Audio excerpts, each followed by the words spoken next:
Okay. Okay. We should be there. We should be there, ready to roll. Um, like I said, at the moment we've got our man Shahrukh versus Matt Frivola. They're just walking into the cage now. They're both situated, ready to go, facing off. Referees ready to get on in. I wish I had like a little timer thing that I could use. That would be a lot easier, so I could, sync up some of these fights. So that would make some sense. But say la vie, would have to go with you'd have to trust me when I count down from a certain mark. You'd have to trust my countdowning ability and then have that synced up to whatever you're watching, or just not listen to me overall and listen to the actual professionals who are cage side, because I don't know what the I'm talking about. You know what I mean? Okay, Arman Shuriken and Frivola, 124, the other was 30. Doesn't matter which one it is, really. Oof. Look at Bruce Buffer's jacket, mate. That is a serious blazer. Don't know what the hell he got. Where do they make those kind of blazers, do you reckon, that Bruce Buffer's wear? Do you reckon those are Cavalli? Or is that kind of a bespoke, customized shop somewhere in Las Vegas that he goes? Because it looks like a very Las Vegas blazer. He has very Las Vegas attire, do you know what I mean? Which is not bad, no, not taking the piss out of the guy, but it's just funny nonetheless. Hello, what's up, Seba Doran? What's up, Ready Rock? Hope you guys are good and doing well. We are on the last prelim fight on the fight card here. Arman Shahrukh versus Matt Frivolis. Is that how you pronounce his name? Matt Frivola, not Frivolis. So we're adding an S at the end of this. Let's see what the vibe is, isn't it? Let's see what the vibe is. Where are you watching the match? I am watching it via BT Sports. I have like a little online login that I use to watch all these UFC fight cards. And in the UK, they're basically quote unquote free. They're not on the pay-per-view, so you just get them included in whatever plan you sign up to, whether it's broadband or whatever it may be. So that's what I'm doing now. So I'm watching it via there. So yeah, they're starting right now. We're at 4 minutes 55, 54, 53, 52, 51, 50. So get involved. Matt Frivola in the blue trunks, Shahrukh in the red. They've started off really quickly. Loads of endorphins probably running in their system. Adrenaline's going crazy. Frivola's gone for the takedown straight away. I mean, Shahrukhin's going for the takedown. Frivola's trying to shimmy up into the edge of the octagon so he can stand up a little easier. Oof. Oh, huge slam onto the ground. Great grappling. Oh, great reversal from Frivola here. He's got a guillotine. Couple of good knees. Just for good measure here. Bruv, these guys are going at it, innit? There's a lot of fast twitch muscles on display today, bro. Oh, Shahrukhin's got that Khabib style of wrestling where he kind of wraps his legs around the opponent's legs as he's bringing them down to the ground. Very interesting just to watch. This is going to be a slog, innit? Picks him up and then he just puts him back down again. Good knee to the body there from Shahrukh. Or is it Shahrukh or is it Shahrukh? I think it's pronounced Shahrukh. It should be Shahrukh. If you're in the chat, get involved. All my chat guys, make sure you're smashing that like button. Of course, if it's your first time here, click that little subscribe if you want to come back for another time. And of course, hit that notification bell if you want to be notified for further videos. If not, just enjoy. No hard feelings. I get it. It can be a bit difficult to swipe your finger across to the little red button and press it. You know what I mean? It can be pretty difficult, so don't mind it. But yeah, these guys are going at it, man. These guys are going at it. First round still. Shahrukh and Frivola. I would say from my casual MMA UFC eyes, I would say maybe Shahrukh is probably up on points here. This might be a 10-8 just for the amount of takedowns he's successfully been able to land. He's controlled the fight for the most part. He's made it a bit of a slog. He's made it a bit of a grind straight away. He's keeping the pressure on Frivola, keeping him on the outside of the octagon. He's gone again for another. He's done a great level change and gone for the takedown. Frivola scrambled really well back up on his feet, but he's using a lot of energy. Again, I'm not listening to the commentary, so I don't know, but he's using up a lot of energy. So I don't think this is going to... he might end up gassing himself out towards the later rounds in the fight, unfortunately.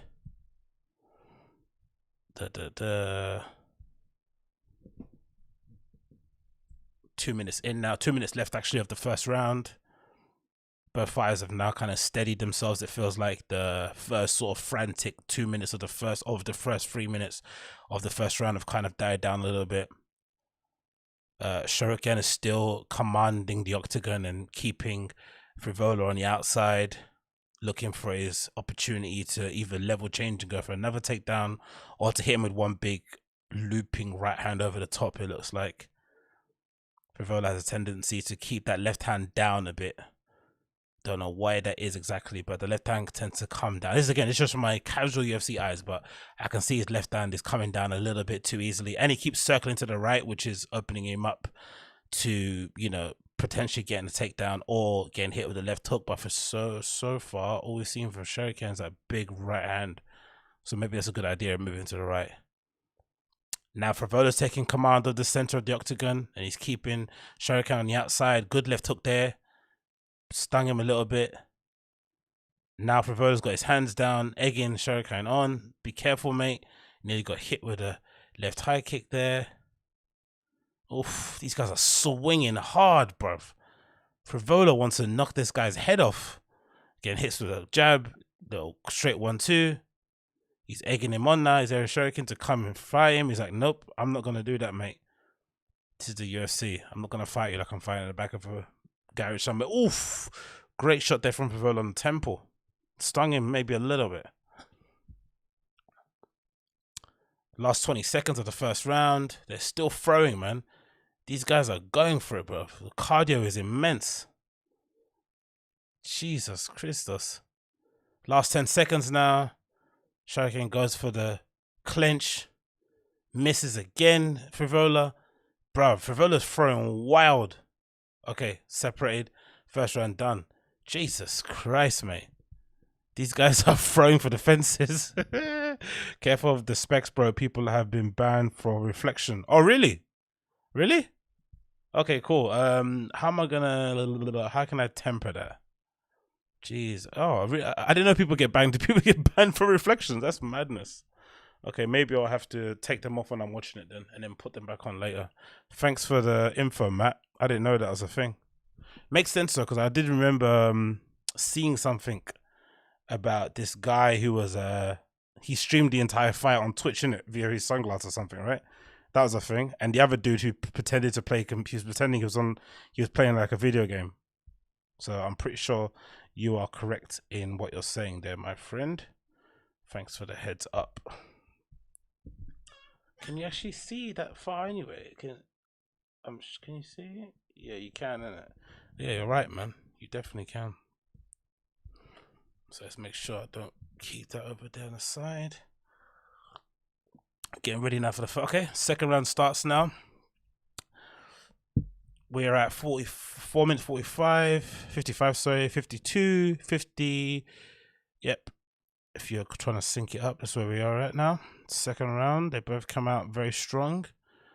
Shuriken is sort of commanding the center of the octagon still, but Frivola's not staying on the outside. He's still peppering up straight for the single leg. God damn it, mate. He's just at all times, isn't it? Sarukian is going for that. Going for that single leg. Oh, good reversal there from Frivola a little bit. Tried to get a guillotine, didn't work. Shuriken's moved him away from the cage, which I don't think is a good idea, is it? I would imagine, but maybe it is, because there's no way he can kind of anchor himself to get up. He's in the half guard now. Oh, he's in guard, sorry. Shuriken now is trying to go for a couple of elbows on top. Now we're at 4 minutes in. Yo.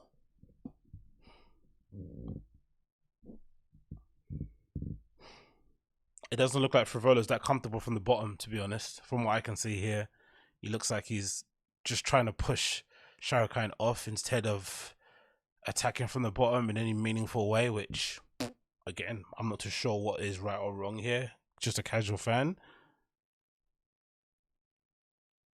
He's still doing the basics quite well, right? He's keeping his foot on Shuriken's hip to make sure he doesn't get any leverage and keeping the knees up, hips off the ground. It's pretty well so far, isn't it? Not just keeping his distance, I guess. He's still getting hit with some bombs, a couple there. Shuriken's got to be careful of the up kick. Bruv, the cardio of these two guys is just on another level, man. They're getting up and down so quickly. Turn your head slightly to the right. Oh, lols.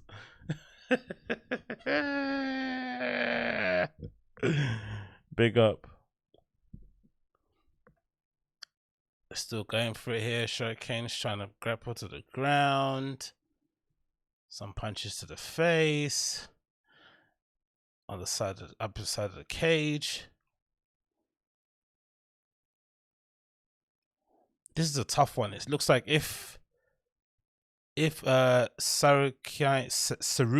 I keep pronouncing his name wrong, but if Sarukian's gonna win, it appears he's gonna have to try and gas out Frevola. But Frevola looks like he's got an engine and a half.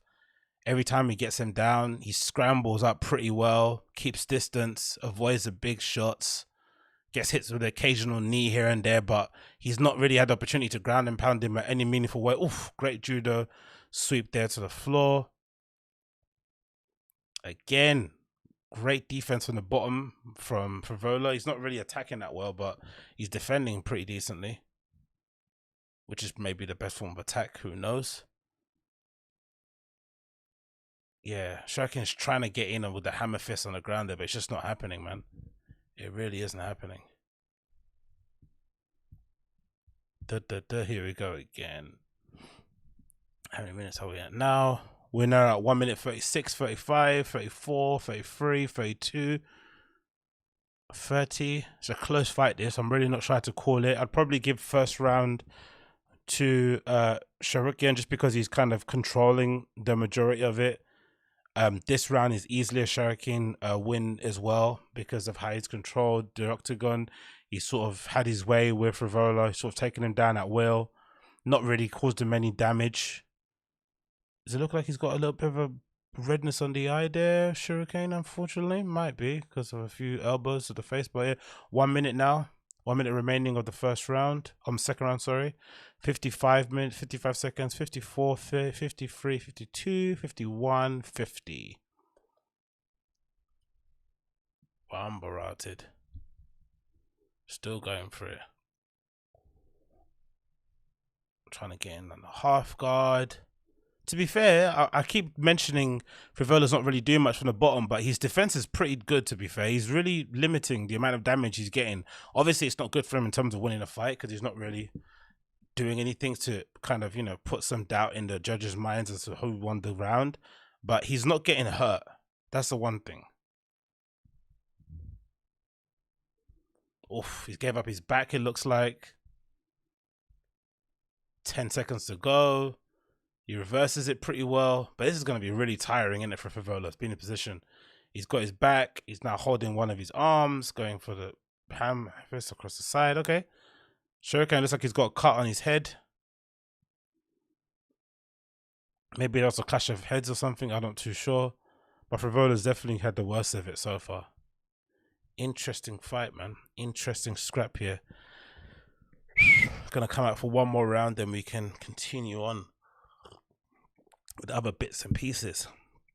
What's people's predictions for the main event for the Conor McGregor versus Poirier number 2? What do people think? Who thinks is gonna win? I still have Conor winning.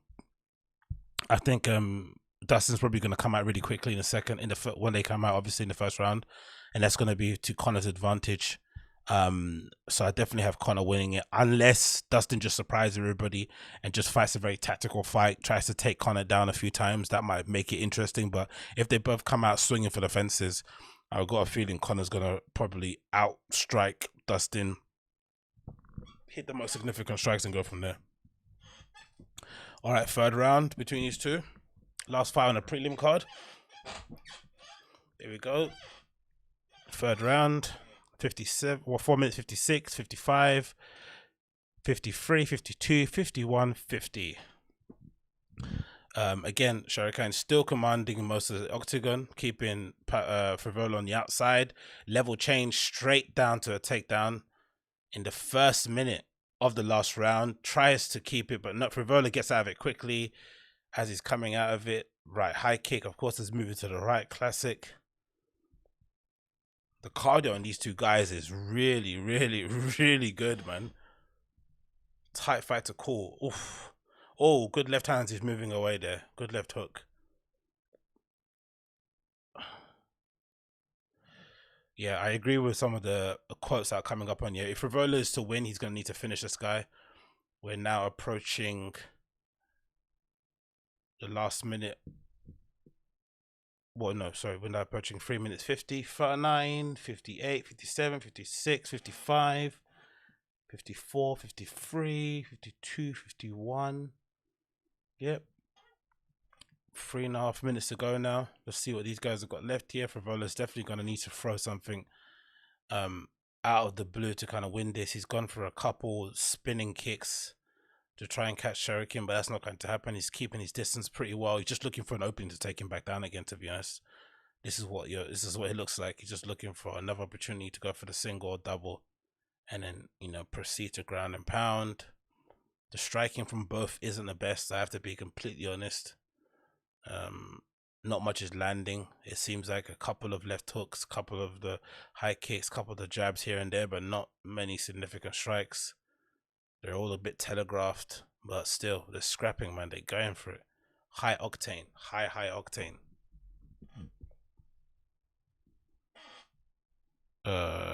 Corner 3 or 4. Okay, fair enough, Logan. Oh, another takedown attempt there. Last 3 minutes of the round. Frivola's got a guillotine in there. Is he trying to hold it? It's not going to be able to choke that. No way. Shuriken's getting his head out of the way. Slipped it out. Punches to the ribs. That's not. No way. That's not tight enough. No way. It's obviously going to slow him down a bit, but it's not tight enough to finish. No way. Going for the ground and pound. Frivola's keeping his hips off the ground still. Going for the up kick. Now he's exposing his neck.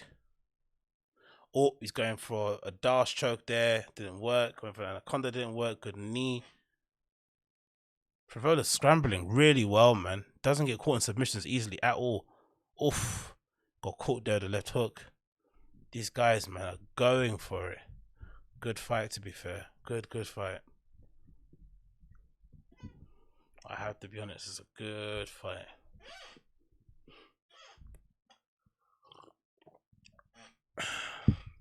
Oh, another double leg attempt there, takedown.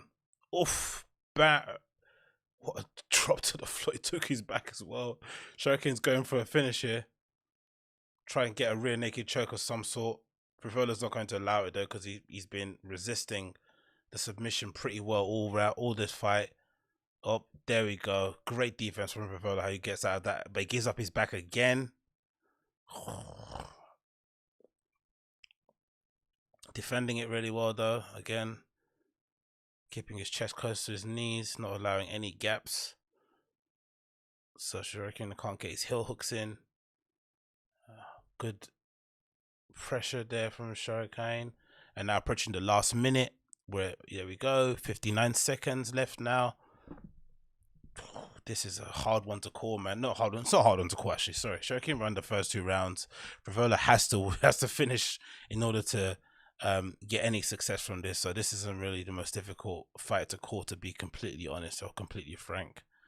Off, couple of elbows there for good measure from Shuriken. He's mounted him now, trying to go for the ground and pound. Couple of short elbows. Oh, nearly giving up his back again for the rear naked choke.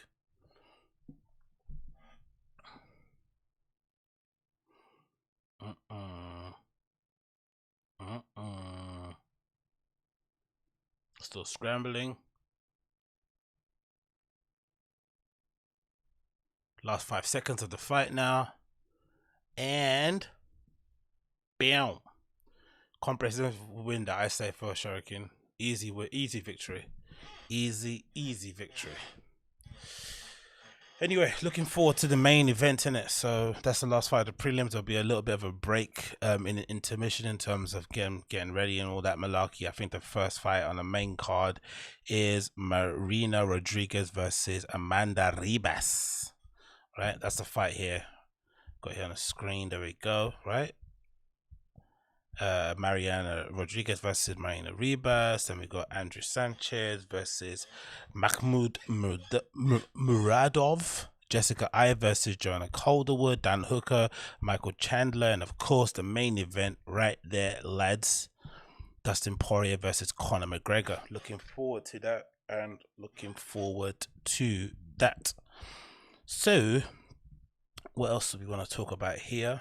What do we want to get involved with? First things first, I guess we have to say R.I.P. to the great Larry King. Unfortunately, he passed away due to complications with COVID. He was taken ill in hospital pretty recently, right? From what I can remember. Let me get it up on there so you guys can see this. But I think he was taken hospital pretty recently. But let me quickly say this and see if I can get this up on the screen for you guys to see. Let it load. So here it is, courtesy of the BBC. Larry King, veteran US talk show host, dies at age 87. He lived a hell of a life in it, to be fair. I think he's married like 4 times, if I'm not mistaken. Larry King, the giant US broadcaster who's achieved worldwide fame for interviewing political leaders, celebrities, has died at the age of 87. King conducted an estimated 50,000 interviews in his 6-decade career, which included 25 years as host of the popular CNN talk show Larry King Live. He died at Cedars-Sinai Medical Center in Los Angeles, according to Aura Medical, a production company he co-founded. Earlier this month, he was treated in hospital for COVID-19, the US media say. The talk show host, famous for his braces and rolled up sleeve, had faced several health problems in recent years, including heart attacks. King was married 8 times actually, not 4. He was married 8 times to 7 women and had 5 children, 2 of whom died last year within weeks of each other. Daughter Chai died of lung cancer and son Andy of heart attack. God almighty, man. Horrendous. Unique and lasting talent, King carried out interviews with every sitting US president from Gerald Ford to Barack Obama amid a number of world leaders. His high-profile guests include Dr. Martin Luther King, Dalai Lama, Nelson Mandela, and Lady Gaga for 63 years, and across the platforms of radio, television, and digital media. Larry's many thousands of interviews and awards and global acclaim stand as a testament to his unique and lasting talent as a broadcaster, said Aura Media in a statement. So, of course, R.I.P. Larry King, right? But the legend that is Larry King will always be remembered for this legendary interview that he did with Dave Rubin, where he completely sunned him and answered his phone mid-interview. Let's play a bit of the clip now. Samsung makes it. I visited that company in Korea. Yeah. Samsung. And it's ringing right now. It is. Oh, shit. Hello? And he answers it. Hey, Cannon, where are you? Look at Dave Rubin's face. Look at him. He's trying to. You can't out alpha Larry King, even though it's his show. Now, even though it's your show, it's now his show. You know what I mean? The tables have now been turned. Oh, you didn't have a game today? Look how relaxed Larry King is. Look at his legs crossed, chilling. Dave Rubin trying to grab a fresca to try and make himself feel good. I got a list. You got a doubleheader this coming Saturday. How did you do? So good.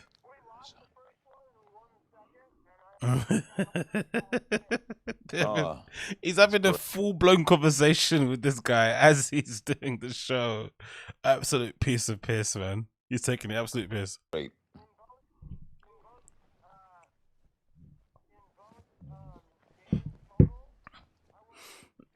R.I.P. Larry King. Absolute legend for this, man. Look, he's having a full-blown conversation. He's not even trying. That's a 333 batting average, Cannon. Well, I'm doing David Rubin's podcast now. I'm on his show, and while talking to you, the audience is watching me talk to you. Oh, wow. Cannon, you're a starter, so you could do 10 minutes when you open the refrigerator. Okay. Talk to you Oh tomorrow. my What? God. What? No, what? He's a legend. Larry King's an absolute legend. Today? They're still going. And you know what makes it even more funnier, right? Because Dave Rubin obviously has gone, through a bit of a cataclysmic change over the last few years. But Larry King was his idol. That was someone he actually looked up to, right? A broadcasting legend who he kind of went to emulate in his own little way. He finally gets him to sit down across the table from him in an interview, and he sits there and just answers the phone and starts rabbiting onto his friend about baseball and golf clubs and whatever else older guys talk about. And Dave Rubin's trying to send out all these little signals. Hey, man,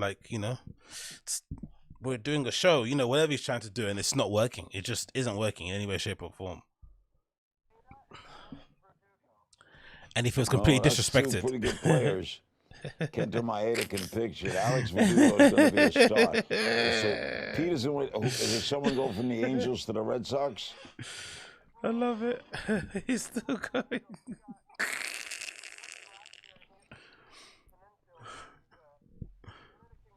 Okay, Cannon, baby, I love you. Talk to you tomorrow.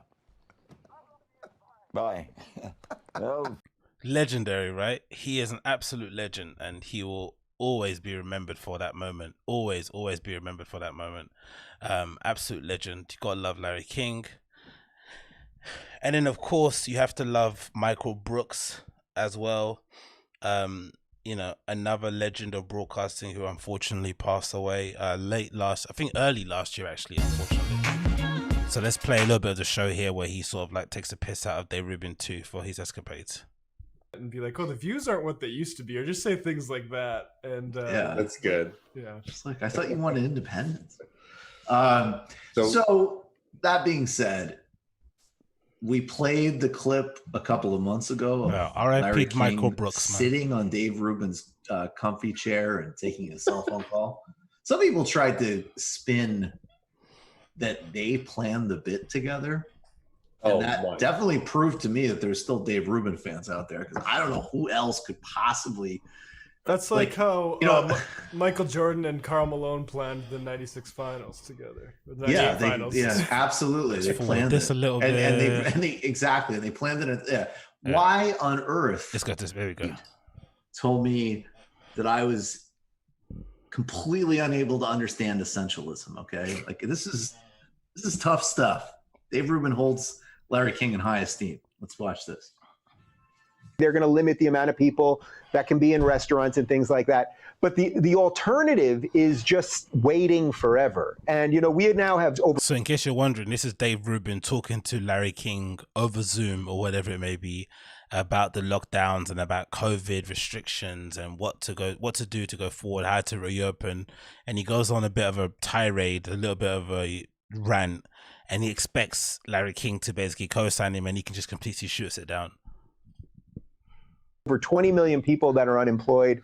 The economy is tanking. I'm also worried about the secondary effects of what it's like psychologically to keep people sort of trapped in their home at all times. So we have to balance it. You're not wrong in what you're saying, that is it possible if Texas opens up and now people are together again, that more people are going to get sick? You might be right, but we have to decide what level of sickness are we willing to live with. Okay. I'm sorry. This was done, I guess, a couple of weeks ago, and Larry was right, and people are getting sick. Although I've heard it's to be a Dave.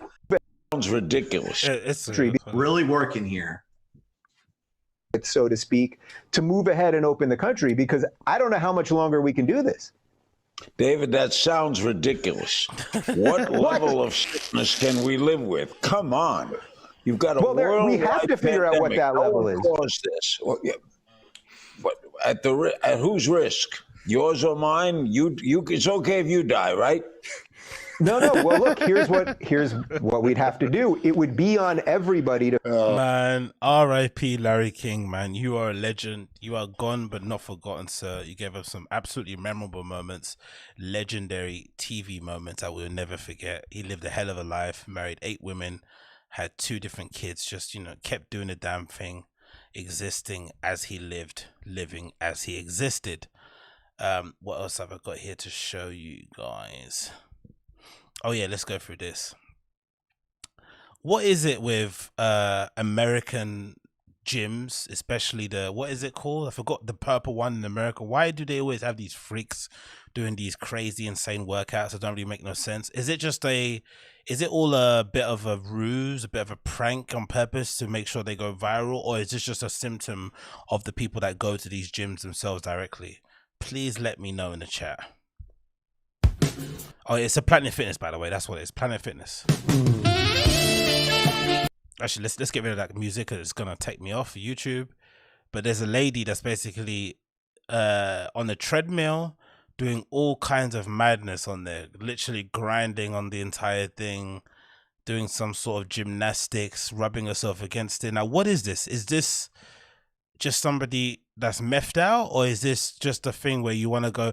Is it one of those things? You remember ages ago when you'd go to Starbucks and they'd purposely write your name on the cups? No, you tell them what your name was and they'd write it wrong, and then you'd take a picture of it, share it on your socials, you'd be like, oh my god, I can't believe they spelt my name with a J, not on the E. And after a while, people start to realize that it starts to happen quite commonly all over the world, and you start to realize that quite quickly that it was a bit of a marketing technique that they used in-house to purposely get the most common of names wrong or spell them in the most interesting ways so that you could inadvertently market, you know, Starbucks for them around the world. And I wonder if this is the same thing. I wonder if Planet Fitness is like just one of these places where people know if you do something crazy in the gym, someone's going to record you and upload it and just share it to tons of people. Or does it specifically attract Looney Tunes? That's what I want to know. What's it saying? B saying Planet Fitness is like the cheapest gym here. Okay, that makes sense. I get it's cheap, but why does it always attract like people like this though? I get it being cheap, but why do the people that go in it, why are the people that go to the gym absolute nutcases? I get it, it's cheap gym, cool, maybe $20 per month, maybe less than that, but why did they all do these weird things like humping the equipment and stuff, or doing crazy workouts that don't exist apart from their heads? But fair enough, she's just having a good time though, to be fair. She's feeling herself, she's got a mask on, got her little gloves on, dancing and shit, having a hell of a time, vibing. She's got a bit of a groove to her. You can't complain, innit? You can't complain, I guess. That one. What's the other video I got here to play for you? Let's see, are the fights back on yet? Nope. No. Why is it changed for here? Is the fights back on or no? Huh. Oh, okay. So the prelims are alright. So I guess it's not on. I guess it's all pay-per-view then. Legit. So I guess it's changed in the UK. I'm gonna have to watch it on something else because there's no more. The main card isn't gonna be on anything else, it looks like. So I'm gonna have to go on something else here to get the rest of the fight on. Please bear with me a second. Let's see if this works. Get this out of the way. All right, fair enough. I thought the fight card was gonna be. I guess main fight cards aren't gonna be on. Will not be on BT Sport anymore going forward, it seems like, which makes complete sense. What happened there? Cool, let's get this off. I'm gonna have to play and mute this very quickly, aren't I? Come on, go. First performance belt. There you go. All right, there you go. Whew, that was quick. So got that going in the background. That's the next fight going on now, isn't it? Right at the moment, it's the last fight in the prelims. Oh no, it's the main card, isn't it? Right, one more fight card in prelims. So it should be Mariana Rodriguez versus Amanda Ribas. But let's just jump back quickly into these videos, and we could jump back in. Have you guys seen this? All these protests that are going on in Russia at the moment. They're obviously protesting about the unlawful. They feel like arrest. Turn to the what? Why are people telling me to? Have you guys seen the arrest, the footage that's happening now at the moment with these Russian protesters? They are going absolutely ham, mate. This is some brilliant footage. And maybe a reminder as to, like, you know, people love to protest about, you know, any nonsense here in the Western world and like to think that their rights are somewhat being encroached, but this is what it actually looks like when your rights are actually legitimately being encroached on. So this is a video here from the protests taking place all over Russia in protest of Alexei Navalny's arrest. He came back from Berlin after being allegedly poisoned by Putin and his cronies, and they took him directly off the plane and chucked him right into a prison for the next 30 days. I think they arrested his wife as well, so it's absolutely peaked for him at the moment. But let's play this video of the protests that are going on all across Russia. This specific video, supposedly, there's a young lady who's about to get taken away by these Russian stormtroopers who are kind of decked out in this sort of like amazing armored uniform, helmets that cover the entirety of their heads, so nothing is exposed. They're trying to harass her to get into a van, and then a brave man, they basically asks them and says, hey, take me in her place instead, because she's a woman. Absolutely incredible bravery. Вам заплатят за это, да?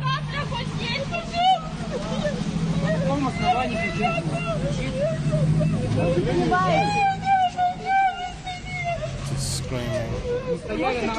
This is crazy, man. Ради людей, пожалуйста. Вы же людей защищаете. А тебе палку надо зарубить или что ты хочешь, а?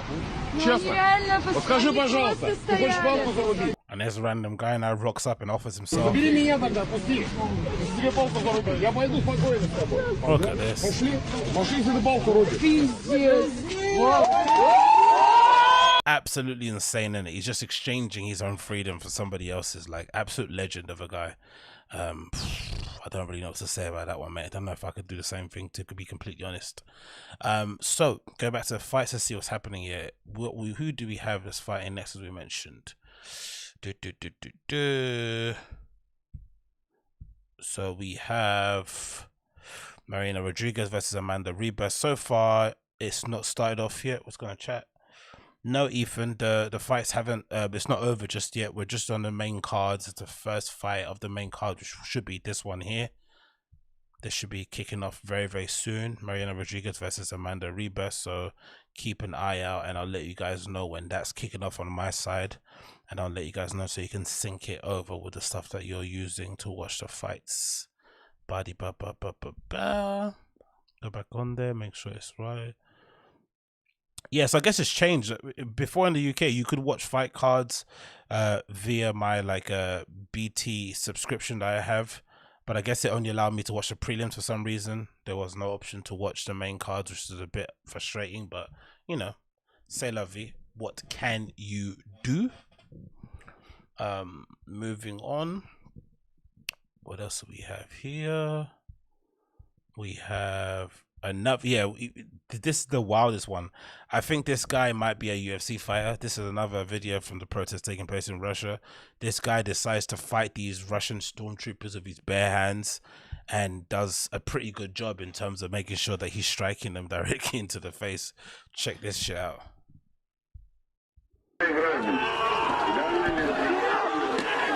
Look, it's the kid there in the jacket. He definitely got some sort of fight training, right?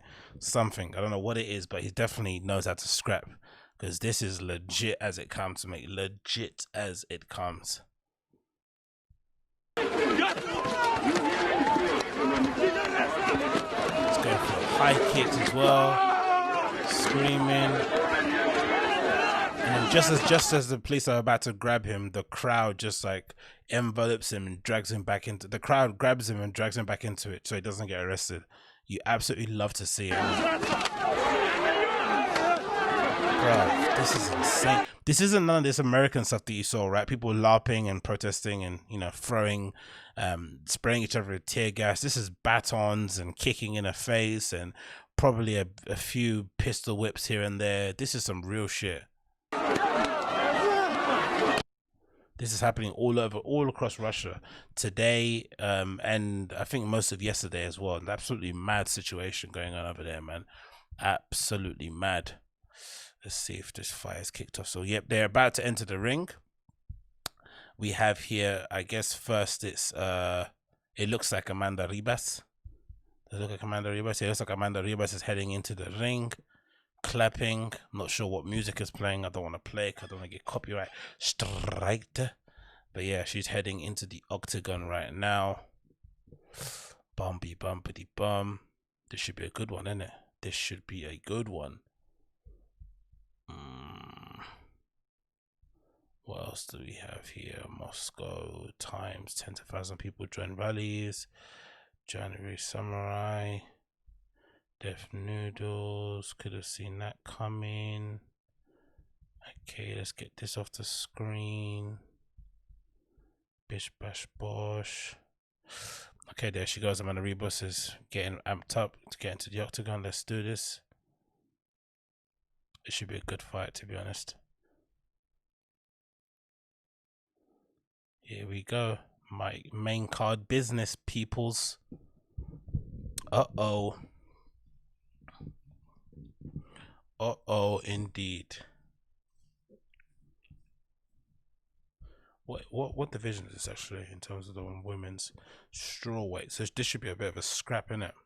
Strawweights tend to throw it down completely. How many people die of LARPing usually? LOL. Yeah, very good point actually. Not I'd assume not as many as probably they should.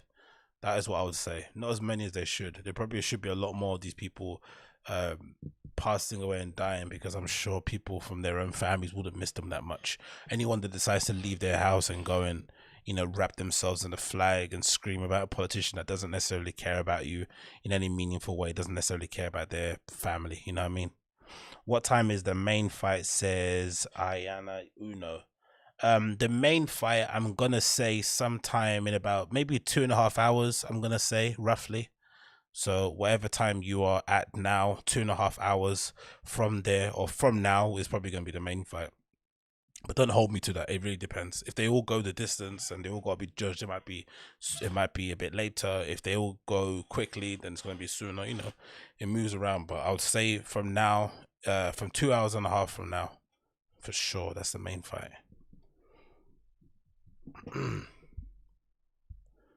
The other fight is coming out, which is Mariana Rodriguez. She's just getting stripped down now, ready to head into the octagon. Last bit of pep talks from her coaches and shit.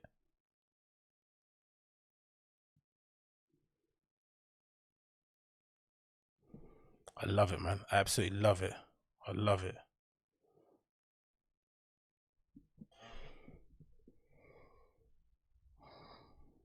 Okay, here we go.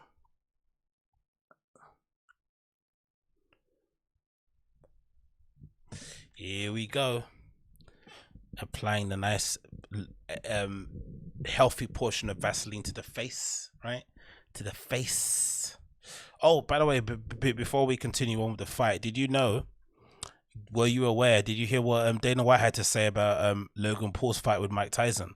I thought this was pretty interesting of his assessment, and very much echoes my thoughts and opinions of the fight, which I don't really, again, I understand for the money, but in terms of just the safety and the health of somebody like Logan Paul going into the ring with someone like Mayweather doesn't necessarily sound like the best idea, but hey, you gotta do what you have to do. So this is Dana White talking about it here, courtesy of Def Noodles. Hear what he has to say. Listen, these kids want to make some money, and, you know, they do what they got to do and say what they got to say to try to, you know, to get in there and make money. This is going to be such a one-sided, ridiculous ass whooping. It's not even going to be funny. It's going to be bad. Hopefully, I'm hoping for you know, and I don't dislike either one of these kids. You know what I mean? I don't know these kids. I don't dislike these kids. They're doing their thing. Good for them. They're trying to make some money, whatever. But if Floyd Mayweather really shows up and goes in and fights this kid, it's going to be an ass whooping like nobody has ever seen before. Even with that big size difference, because Floyd is a small guy. Logan, big dude, pretty tall, muscular. Logan's going to find out what speed is. Yeah. Speed is power. Yeah. And when you get hit with shit that you don't see coming, and, you know, when a guy like Floyd Mayweather starts putting it on you, it's not even going to be a fight. It's going to be ridiculous. Similarly, it's going to be the worst ass whooping you've ever seen. Take the size difference and all the other things, it's going to look like what a grown man could do to his kid. And that's the worrying part of it, right? This whole thing, isn't it? Isn't that they're doing a fight? It's like, because of the size difference, if Logan Paul does end up losing the way Dana White is saying he's going to lose, it's going to look that much worse, isn't it? Really, because of the size difference, it's going to look exactly as embarrassing as everyone's assuming. And again, surely there has to be a limit to the amount of money you're willing to take for that level of embarrassment. Surely there has to be a limit. You'd imagine there's some sort of limit, because I don't know, man. I don't really know. Yeah, he's so grumpy. Yeah, he's grumpy, but he's also being real. He knows it's a waste of time, to be honest. There's only so much, like, to be honest, those guys, there's not a lot of those guys who can command that sort of money or that sort of gate, right, to fight these professional fighters. There's only a limited amount of YouTubers. There's endless of amounts of boxers that could go in there and knock their heads off. So it does limit the amount of people that they can legitimately go and face. So again, I get what he means. It's like, this is a bit of a fool's errand. Anyway, the ladies are about to start fighting now. Herb Dean is refereeing. The ring card girl is just getting situated. This is Marina Rodriguez versus Amanda Ribas. We are heading into the first round. Gum shields are on. Herb Dean tells them, action, get ready. Round 1. 4 minutes 57, 4 minutes 56, 55, 54, 52, 51, 50. I don't really know too much about these young ladies, to be completely honest, in terms of who does what, who's better at striking, who's better at nothing. But from what I can see so far, the striking on both is fairly comparable. At a stretch, I'd say from my amateur eyes, Rodriguez is maybe the looser of the fighter. She probably has a bit more of a crisp combinations. She doesn't look like she's having to wind up too much to get her shots off.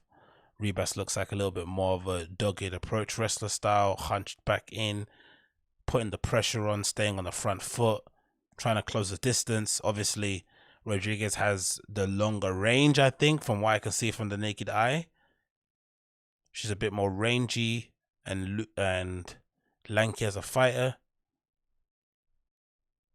Ribas isn't. This should be interesting. Here we go. 3 minutes 53, 3 minutes 52, 51, 50. Exchanging shots here still in the first round.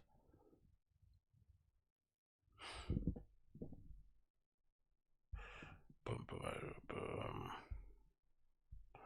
Oof. Ribas has gone for the takedown straight away.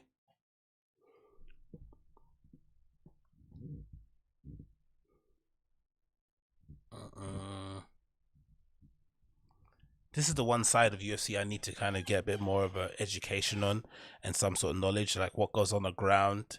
It's all just a foreign language to me, you know. You can kind of intuitively understand what's going on in the feet because you're so used to seeing people fighting on their feet, striking. But when it gets to the ground, it all seems a bit odd, right? I can't really get my head around it, like what's working, what isn't working. But when it comes to, yeah, but exactly, when it comes to the feet, I can kind of get it. When it comes to the ground, I have no real idea what is actually happening here. I can understand some of the wrist control stuff and making sure you're in half guard or you get into some sort of mount. The whole hips thing. If you're on the ground, if you are, I guess, on the bottom, trying to control the frame, keeping the legs around the waist to restrict the movement, pushing the feet off the hips to gain some space as well. But still, I'm having to get situated and used to it. Heading into the 2 minutes, 2 minutes 15, 14, 13, 12, 11, 10. It's still on the ground a lot more. Ribas has got some under control, I guess, here from top position. Couple of quick shots to the ribs to loosen Rodriguez up and open up a little bit more. We're heading into 150.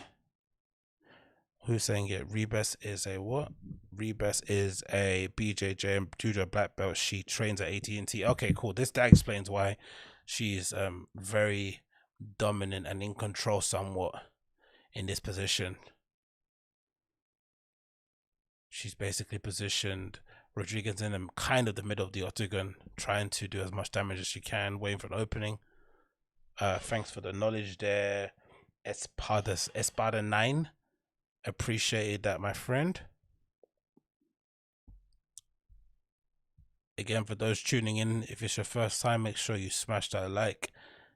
Help me with the old algorithms and stuff. And if it's your first time, of course, smash that subscribe button too and come back for another time. 1 minute now left. 59, 58, 57, 56, 55. Still Rebus on top, trying to find an opening. Yes, I'm assuming, right? Rodriguez is doing pretty good from the top bottom from what I can see. She's limiting the damage that she's getting. She's also attacking pretty well from what I can see.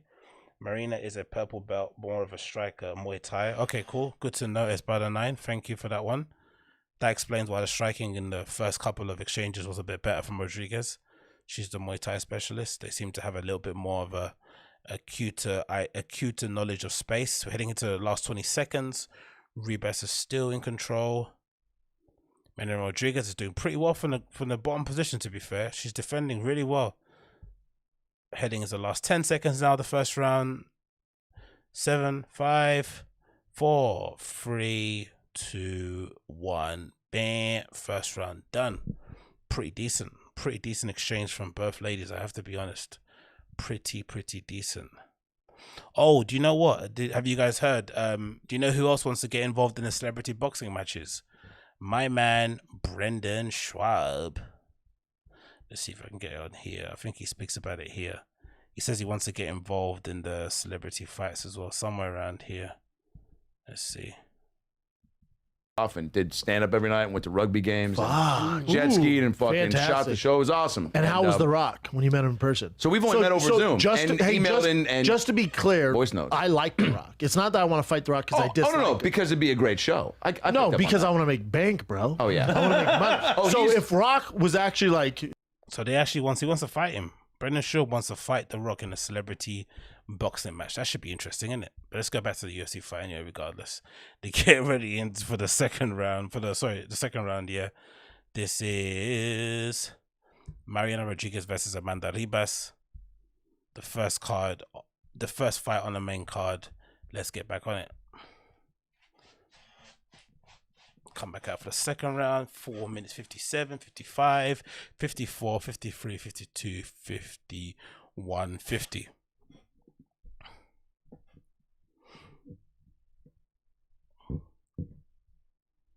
No one's really trying to. Okay, great clinch there from both ladies.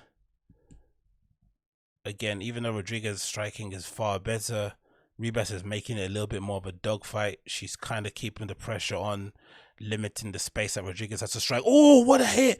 Right hook. Oh my God, it's over. Ground and pound, it's done. Oh my gosh. Oh, he didn't stop it. She didn't stop the fight.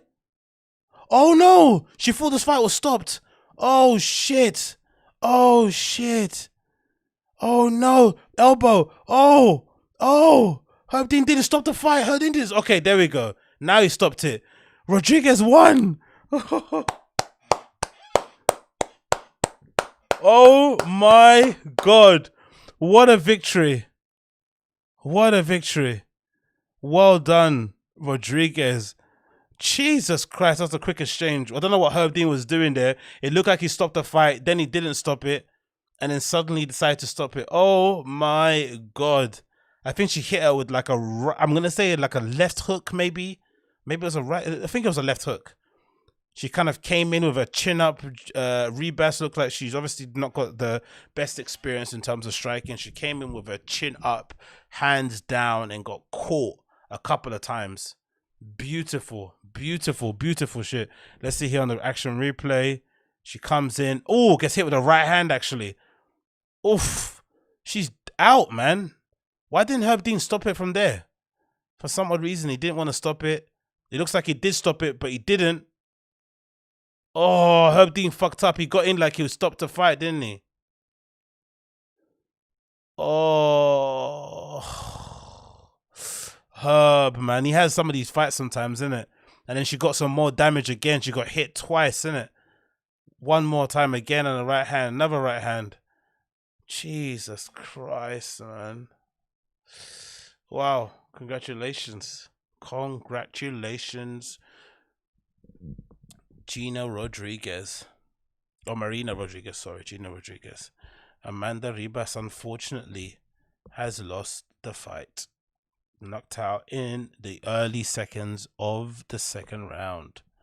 God damn it. God damn it. Okay, we're back. God damn it. Let's see what they're saying. And they've got for the official decision here. Absolutely nuts, isn't it? Well done, Marina Rodriguez. Well done, I guess. Well fucking done. Great way to start the second round, though, isn't it? She was getting dominated on the ground for large parts of the first, and then the second round comes and she flipping knocks the girl out with a right hand. Bloody soldier, mate. Well done. No English. Anyway, let's move. What else do I have to talk about here?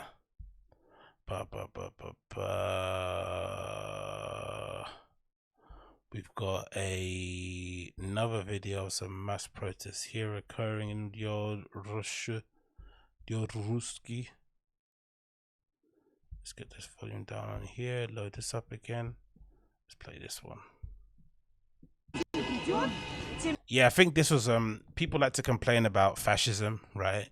The inability to say what you want, especially when it kind of opposes the opposing political party. But look at this. This is one of Alexei Navalny's supporters talking outside of a courtroom or somewhere in a public square. And then a whole group of Russian police officers basically snatch her from the streets and take her into custody as she's speaking to the press. Absolutely insane, isn't it? Меньше вероятности провокации со стороны властей. Надо это хорошо понимать. Поэтому не надо ничего бояться. Довольно много людей пришло, что вы чувствуете, что люди пришли, вышли вас поддержать. Вот прямо сейчас, да. Лично вы. Я очень рада, что такое большое количество людей выходит по всей нашей стране, в разных уголках нашей Родины. Look, they just grab her. Holy shit. They just grab her off the streets, mate. Just take her. Never to be seen again. Absolutely insane in it while going in Russia, man. Absolutely nutty shit. But again, so like a whole different world over there, man. It's like a legitimately whole different world. And then we have some more footage of the rallies taking place over there. People fighting police officers wearing armored uniform, you know, just with their hands and feet. Like a complete Royal Rumble in wrestling or some shit.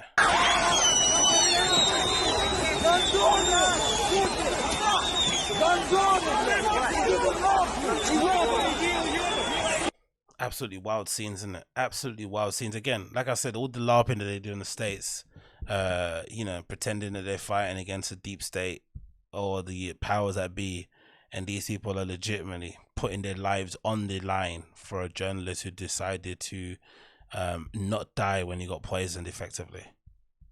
Some more footage here, last bits of it. Let's play this. Yeah, this is a brutal one. So it looks like I don't know who they're taking into custody, but the Russian stormtroopers come down the street taking someone to custody. A young lady pops out and screams, and look what happens to her. Bam! This is Sparta. No, this is Russia. Straight to the chest, mate. Play that one again. Look at that. Mamma mia. That is insane, isn't it? Legitimately insane. Legitimately insane. They live in a completely different universe to all of us at the moment, it looks like. God damn it.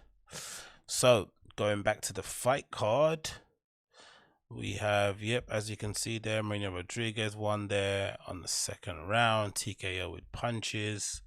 So we head up into the other fight here. We got Andrew Sanchez versus Mahmoud Muradov. this should be a bit of a banger as well. Middleweight.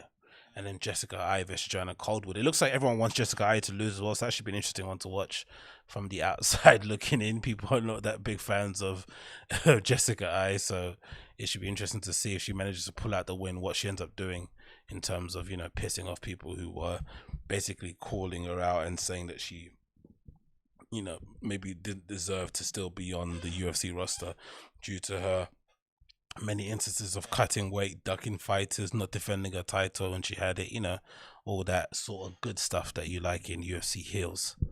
How their parenting is. What is this? Let's see this one. You gotta love some of these Walsa hip hop videos, man. They're all flipping batshit crazy people for the most part. Let's see this. What's this all about?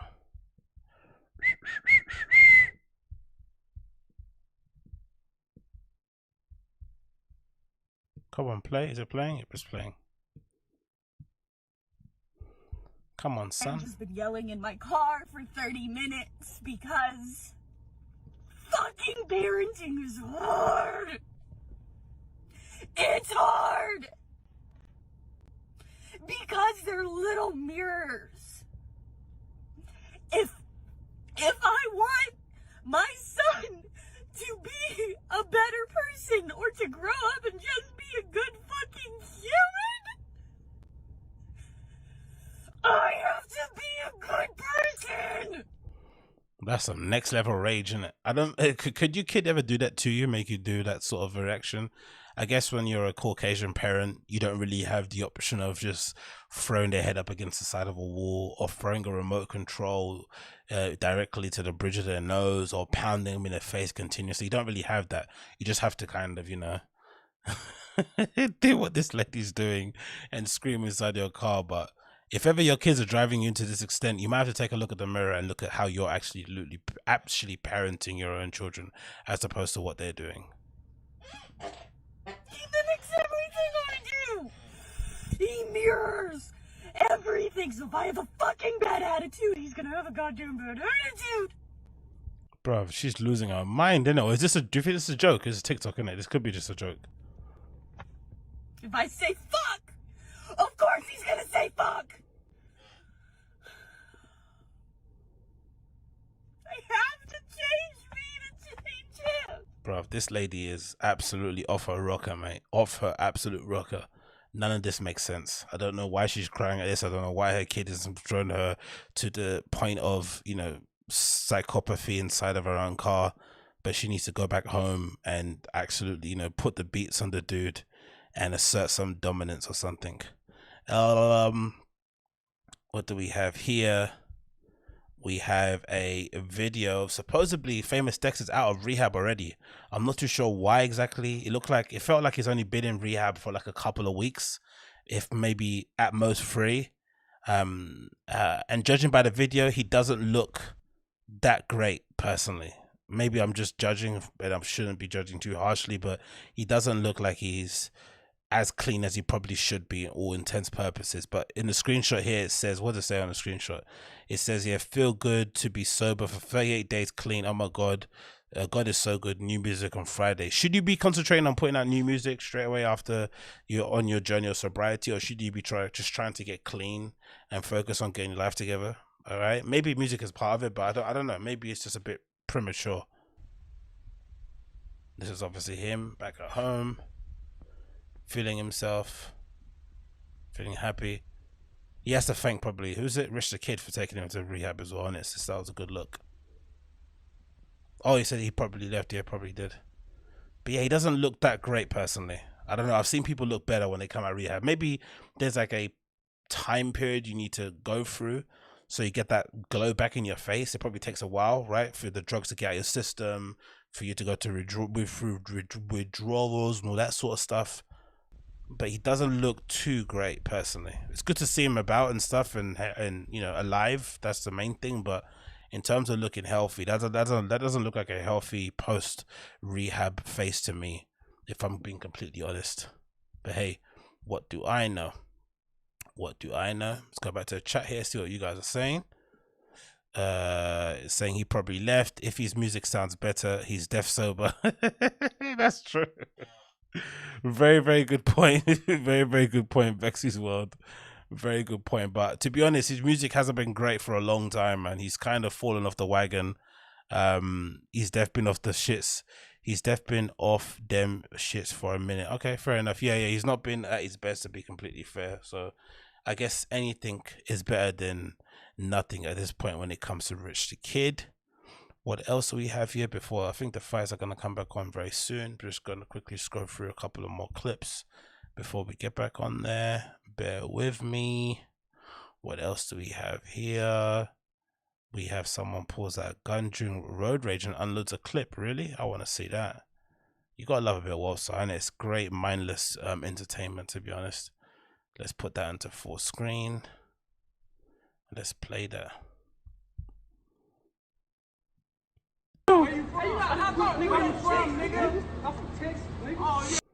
Jesus Christ, man. This sort of road rage. Where are you from?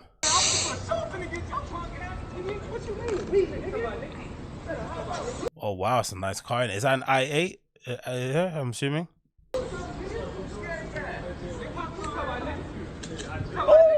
Jesus Christ, he got the gun out.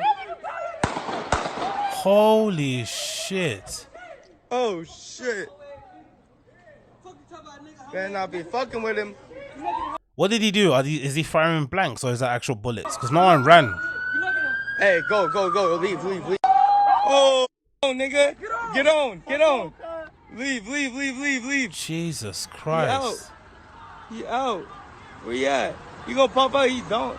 That is wild. Oh, they go get him. They got him. They got his nigga. Oh, shit. Oh, no. Oh, we should rob that nigga for real.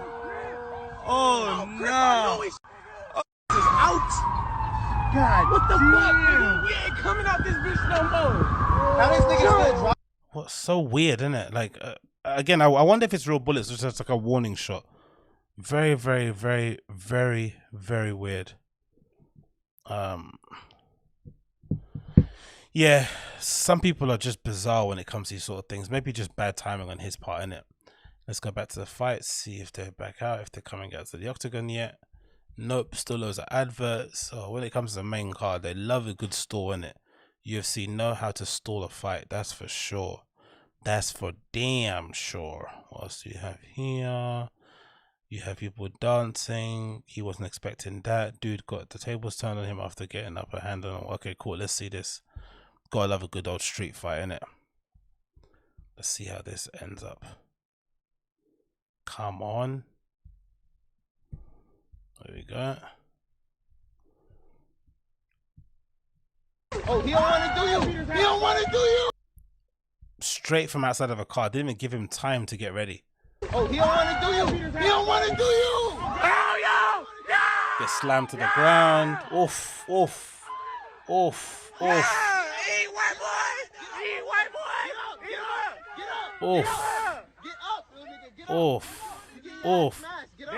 You're getting your smash, yeah, you are. You're getting smashed. Get up.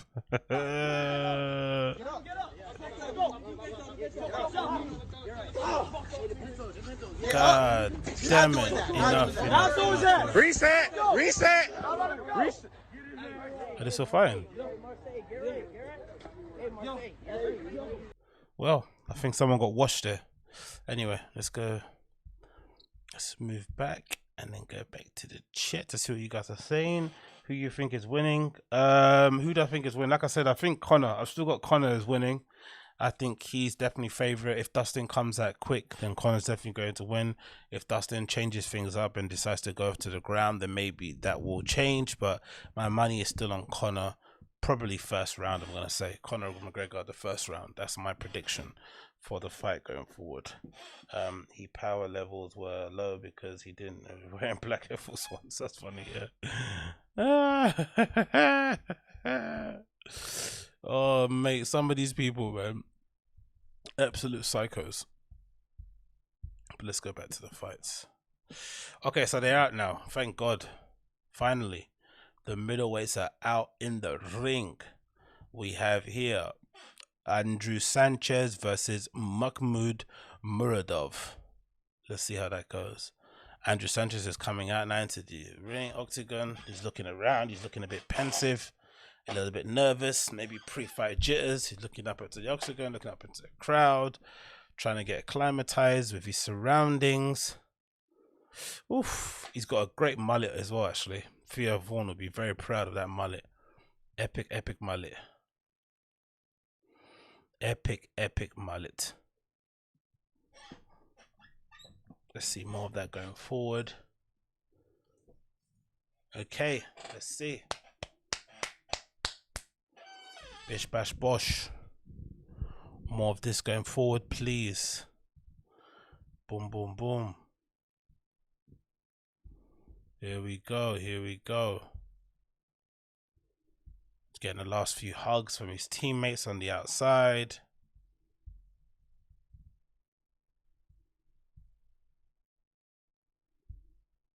Getting the much needed Vaseline there applied to the face.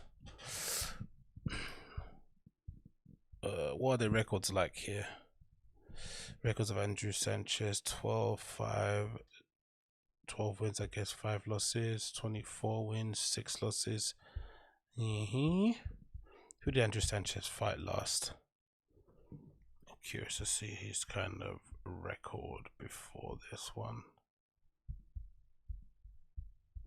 Andrew Sanchez's MMA record. Cancelled bout against Andrew Muniz. It was pretty sporadic, innit? He's had a few cancellations, innit?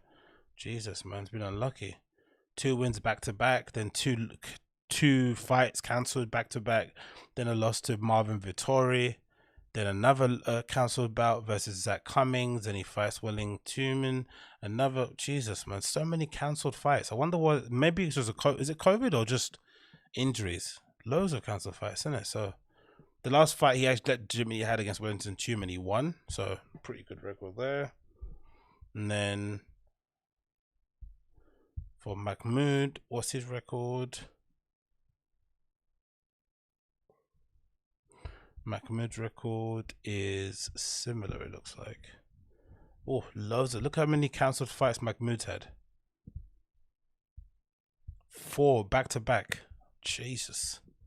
Insane. Anyway, let's get back to the fight. Bruce Buffer's introducing them now.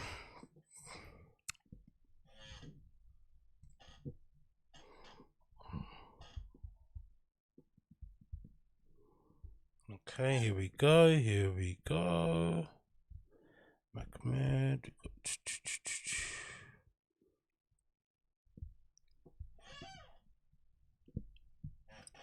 Nice and loose. Again, I like Sanchez's little mullet, to be fair. Looks pretty cool. Sanchez and Muradov. Ring card girl is just about to sit down. They're pacing back and forth now. They're about to start. First round, touch gloves, boom. 4 minutes 57, 56, 55, 4 minutes 53. Okay, here we go. Oof, massive high kick there from Mahmoud. Or Muradov, sorry, Mahmoud Muradov. Sanchez again, nice wide stance. God damn it. Muradov is going for it. Loads of crazy loud high kicks and shit.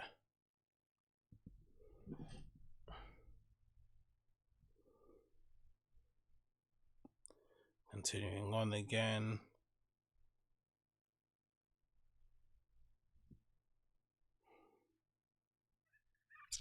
Trying to find the distance. A lot of tentative strikes here.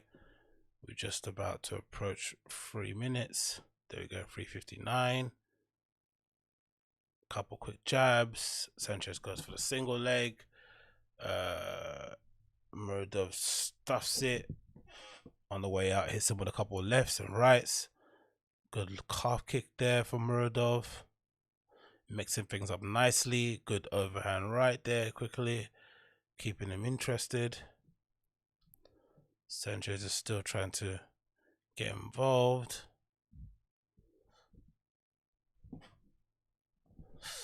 These guys are throwing, innit? God damn. When they get close, they're throwing. Oof. Loving that combo coming in there with the finish go for the high kick for Muradov. They're still keeping a distance pretty well for the both of them in terms of everything here. They're not really biting on each other's feints. Jesus Christ. Muradov is huge compared to Sanchez, isn't it? I'm surprised they're even in the same weight class, man. He is massive in terms of frame. Like, he's ridiculously big. Jesus Christus. Another looping left hand.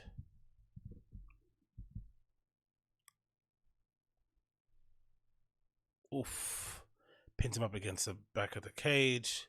Goes for the clinch. Muradov did a little shoulder. Oh, he did a little Conor McGregor shoulder hit as well there. I like that.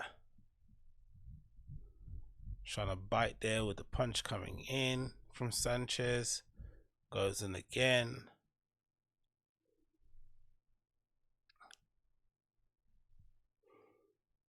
Oof. Okay. Oof, there we go.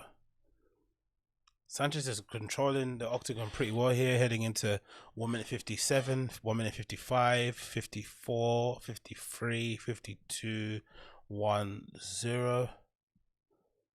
I'm not too sure I had to call this first round, to be fair. It's pretty tight. Oh, winding up heavy, innit, on those shots, man. God damn. God damn, Sanchez. Chill out, brother.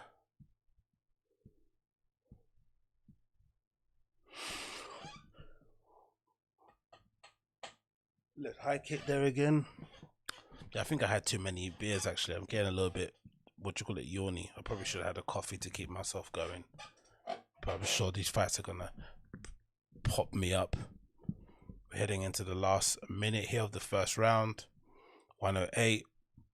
Again, too hard to call this one. Not too sure who's actually winning the round. Pretty close. 58, 57, 58. Oh, Muradov goes for the single leg, pins him up against the wall again. Sanchez evades, comes back into the center of the octagon, heading into the last 40 seconds. Oof. That looping right hand over the top for Muradov is being telegraphed at the moment, and Sanchez keeps avoiding it, but it looks like it might actually find its target sooner or later, seeing as how low Sanchez's hands are. He's having to always, bend back in order to evade the punches. Heading into the last 20 seconds. Not sure if that's an effective target, effective technique for the rest of the fight. Tried to go for a flying knee there from Muradov in the last 20 seconds of the first round. This guy is freaky, mate. All over the place. Oh, great combinations there. He went for a 1-2 and then straight level change into a attempted of a double leg there. Heading into the last 5 seconds. 4, 3, 2, 1. Bam. First round over. Good fight, man. These guys are throwing down, brother. They're throwing down. God damn it, they're throwing down. Again, for everyone tuning in, this is the Conor McGregor Dustin Poirier 2 UFC 257 watch along. I'm obviously watching it on one tab and making sure that I don't put the volume up so I don't get taken off of YouTube. I'm trying my best to make sure I let you know what the times are as we're going along, so you can sync it with whatever you're watching, or you know where I'm watching it from and what moment of time I'm on. At the moment, in between obviously fights, I'll just peruse the interwebs and show you some stuff that I found interesting during the course of the week. But we're going to keep our eye on the fights and make sure it's a fun, entertaining evening. So if it's your first time checking out the stream, make sure you smash that like button, hit subscribe, turn on your notification bell, all that good stuff, Get me up on the little algorithm ladder. Here we are. They're coming back out for the second round. And we're ready.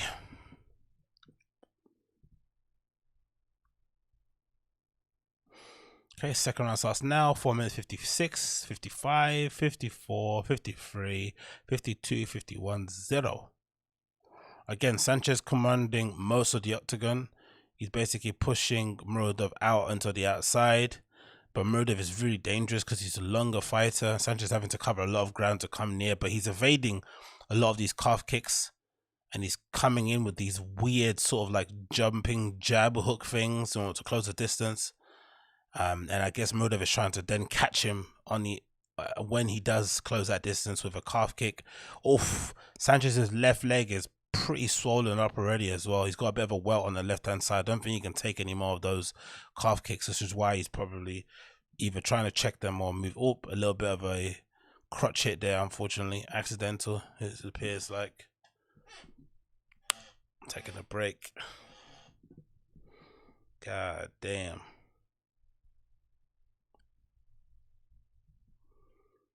Wait to see on the replay. Oh, that wasn't that bad. Come on, Muradov.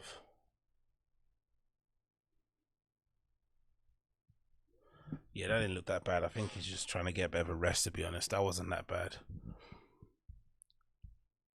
It was a kick to the abdomen. It looks like the toes might have scraped the bottom of the top of his junk, but not that bad. Okay, let's go. 4 minutes 10 and counting. Sanchez has got like a little what you call it, kick karate stance, isn't it? Sort of like Wonder Boy-esque. Point karate. I said not kick karate, point karate. Sort of similar. He doesn't move as well, to be completely honest. He's a little bit square, but he has that kind of got that side to side sort of stance style he's going for. Oof. Close the distance well there, trying to get in with left hook, sorry. Sanchez is trying to go for the takedown here, but Muradov is stuffing those really well. He's up against the cage though, trying to gain position. Sanchez is still up. There you go. Good break. 320 now going forward.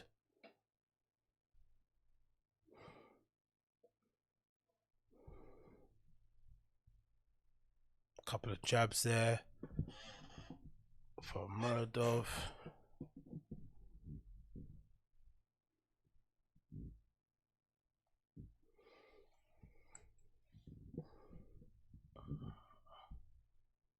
More calf kicks. Oof, there we go. Sanchez still commanding the center of the octagon, keeping Sanchez still commanding most of the octagon, keeping Muradov on the outside. But anytime he kind of closes distance, he gets hit on the way in. So he's paying a high price for that. Swapped positions now. Muradov's now keeping Sanchez on the outside. Oof. It's just amazing how much bigger Muradov is compared to is compared to Sanchez, man. He's huge. I don't know how these guys are in the same weight class, man. This is insane. We're now approaching 2 minutes and 10 seconds of the second round. Sanchez versus Muradov. I would probably give the first round slightly to Sanchez. Second round is probably mostly to Muradov. So the third round is everyone's to take. It's up for grabs there in terms of who wants to win this fight. I'd say it's probably 1-1 in terms of rounds. I don't know. That's my assumption. Again, as a casual fan from the outside looking in. Oh, good punch there. Short little right hook from Sanchez on the chin. It got Muradov's attention there, didn't it, that one? Does your husband know you bought him glasses? Does your husband know you bought him glasses? That's funny, Alex. You are a funny person. Hardy ha. I actually quite like these glasses. I think they look pretty good on me personally. You know, everyone's got their taste, everyone's got their style, everyone's got their thing. You don't need to shame people. No need to insult them. Last minute now of the second round. Heading into the last few seconds. 56, 55, 54, 53, 52, 51, 0. Left high kick there from Muradov. They're still going. Still going. Yowzers. Pinned up against the wall, still going. There's a lot here. Last 20 seconds approaching now of the second round. Again, I don't know who to give this fight to, man. I'm sorry, this round. I'm gonna say it. Push come to shove. Yeah, if I said Sanchez was first round, who controlled most of this? I'd say maybe Sanchez still was being the aggressor, innit? Maybe. It depends how you view it though. Oof, good right hand there to end the second round from Rodev. Oh, he got caught down the way out. God damn it, this is a big one, isn't it? They are swanging and banging, mate. Swanging and banging. Let's see what you guys are saying here in the chat. They are swanging and banging. No love lost between these two fellows, it seems like. No love lost. Andrew Sanchez versus Mahmoud Muradov.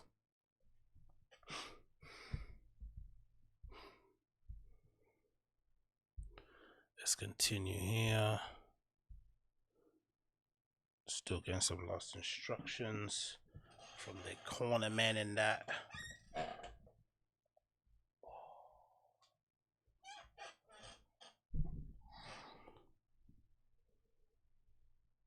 Okay. Getting ready to come back out. Let's see what they can do. Let's see what they can do.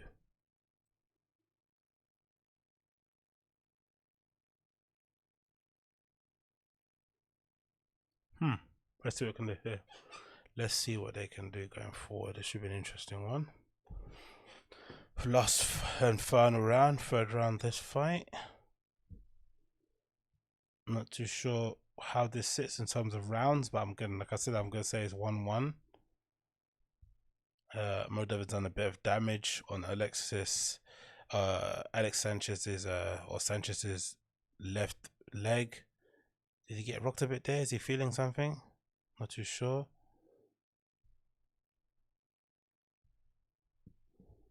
Come on, see this. Good parries and blocks here from both fighters.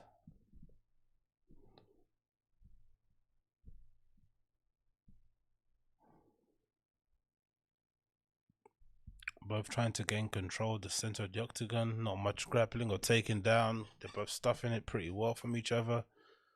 Looking for the angles.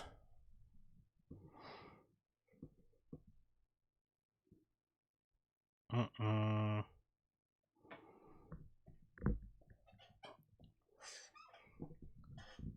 don't know why Muradov has stopped with the calf kicks. They were pretty successful in the first and second round. As you can see, if you're watching the fight, Sanchez's left leg is still pretty swollen up. It hasn't really affected his movement too much, it looks like. He's still moving pretty well, but you would imagine Muradov would have just been attacking that left calf a lot more, man. But he's kind of stopped now. Maybe he's getting checked as well a couple of times because his knee looks a bit swollen too. So maybe that's why he's probably, you know, fed up of exchanging. Heading into the last 3 minutes. Shot to the body there from Muradov onto Sanchez right side. Left-hand side, sorry, his body. Muradov is basically controlling the fight from the outside. He's just popping a jab, sticking and moving, popping and moving here and there. Keeping Sanchez guessing. They're both swinging for the fences though. They want to knock each other's heads off, of course. Get that little fight bonus. Muradov is still popping that jab and keeping Sanchez at bay. His nose is bloodied now. Muradov doesn't look like he's wearing any damage whatsoever. So I most likely would go to Muradov in terms of optics. Sanchez is looking like he's gassing out. His mouth is open. He probably can't breathe through his nose. Might be broken as well due to the heavy bleeding. So there's a lot of mouth breathing going on. And he's hunting down Muradov. Every time he hunts him down, he gets caught with a shot. Whether it's a jab, short left hook, short right hand. And then he's trying to obviously finish with that big looping right hand over his shoulder. Oof. Good 1-2 there from Muradov. Oh, Sanchez. Oh, Jesus. Hit him on the temple. It's over. It's over. Coming for the flying knee against the cage. Swarming in with hits. Sanchez is covering up. Oh, it's over. Oh, shit. Damn it. What a finish. What a finish. What a finish there from Muradov. What a finish. What a finish. That was pretty good, man. That was pretty good. That was a pretty good finish. I'm not going to lie. Wow. Wow, wow, wow, wow, wow, wow, wow. That was pretty sensational. What a finish at the end there. Jesus Christ. Yes. Mahmoud Muradov, he waited for his opportunity. He kept going for it. He got hit with a couple of 1-2s as Sanchez got confident. Then he got hit. Bang! That same right hand that I kept telling you that was going to get him eventually did. He had the old chicken leg dance. God almighty. And then he went for the finish. Flying knee. And then just finishing up against the cage. Oh, flying knee broke his guard as well.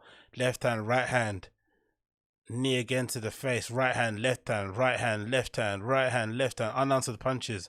Wow. What a finish. What a finish. What a finish. Well done. Good fight, man. Not gonna lie. Decent finish there from that guy. Decent finish. Okay, let's go back and see what else I want to peruse on the web and check it out on instead. What else is going on here? Cops, people bending over, people falling down. God damn it, what's all this stuff? Insane. We saw basketball players break backboard, but Shaq never did this. I'm not sure what this is about. People going too far for social media. Let's see what this is basketball thing's all about. All bad what? Okay, let's see this. Some guy tried to run off with jewelry at the mall and got caught, and for some reason in screen grab or in the cover image he is completely naked. I'm not too sure why, but let's check this out.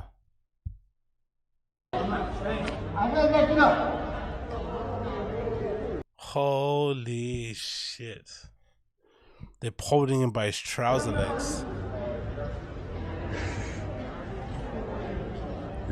I don't think there's a single job that I care about enough to be willing to be grabbing another man by his by his legs while I'm smelling his ass through my mask. There's literally no job that would ever cause me to do such a thing. Wild in Florence, daddy. I put my pants up on the Not me,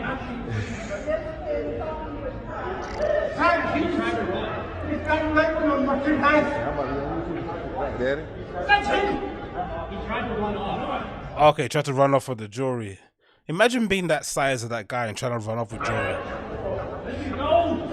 Let me go! Nigga try to run off with some jewelry. Frank to the rescue.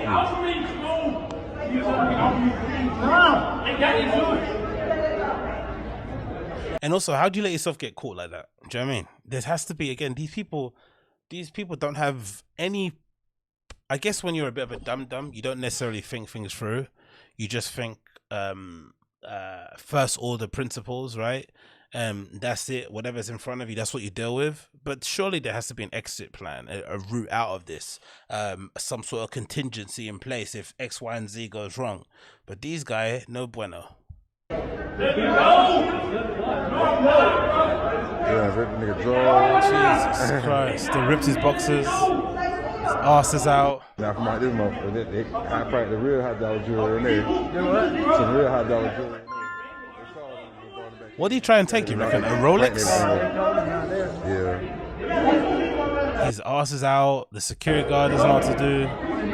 He ran with the merchandise. They're trying to call the police. Does he get them off or not? I don't think he does he?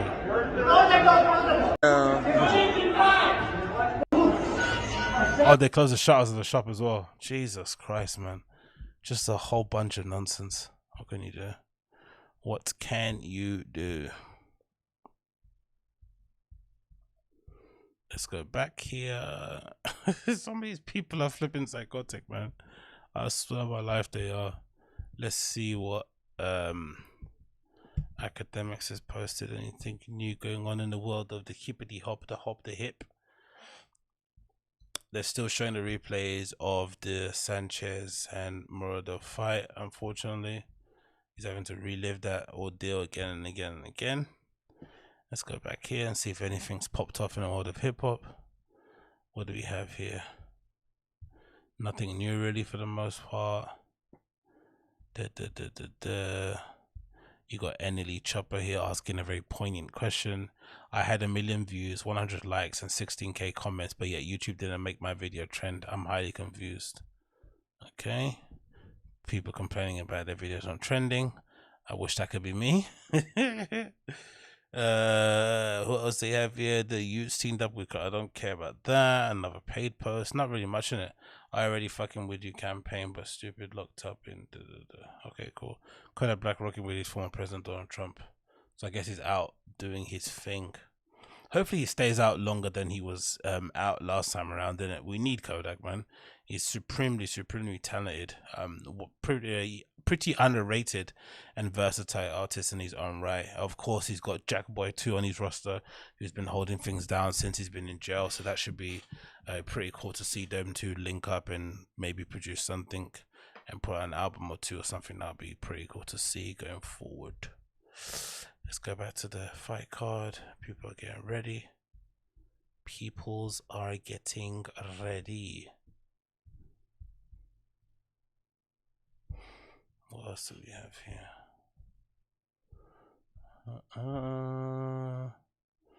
Difference in press briefings. What? Let's see this one. Dude has his car and tries to show off, and then spins the block on it.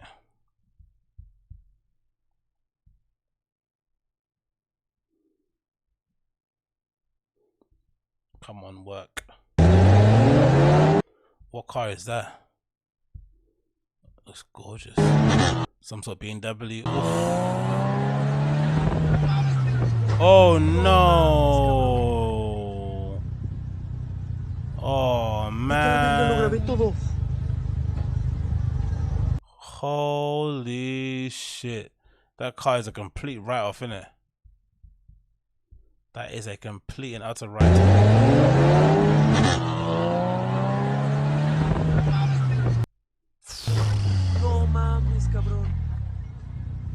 Oh well, lesson learned, I guess, isn't it? Holy smokes.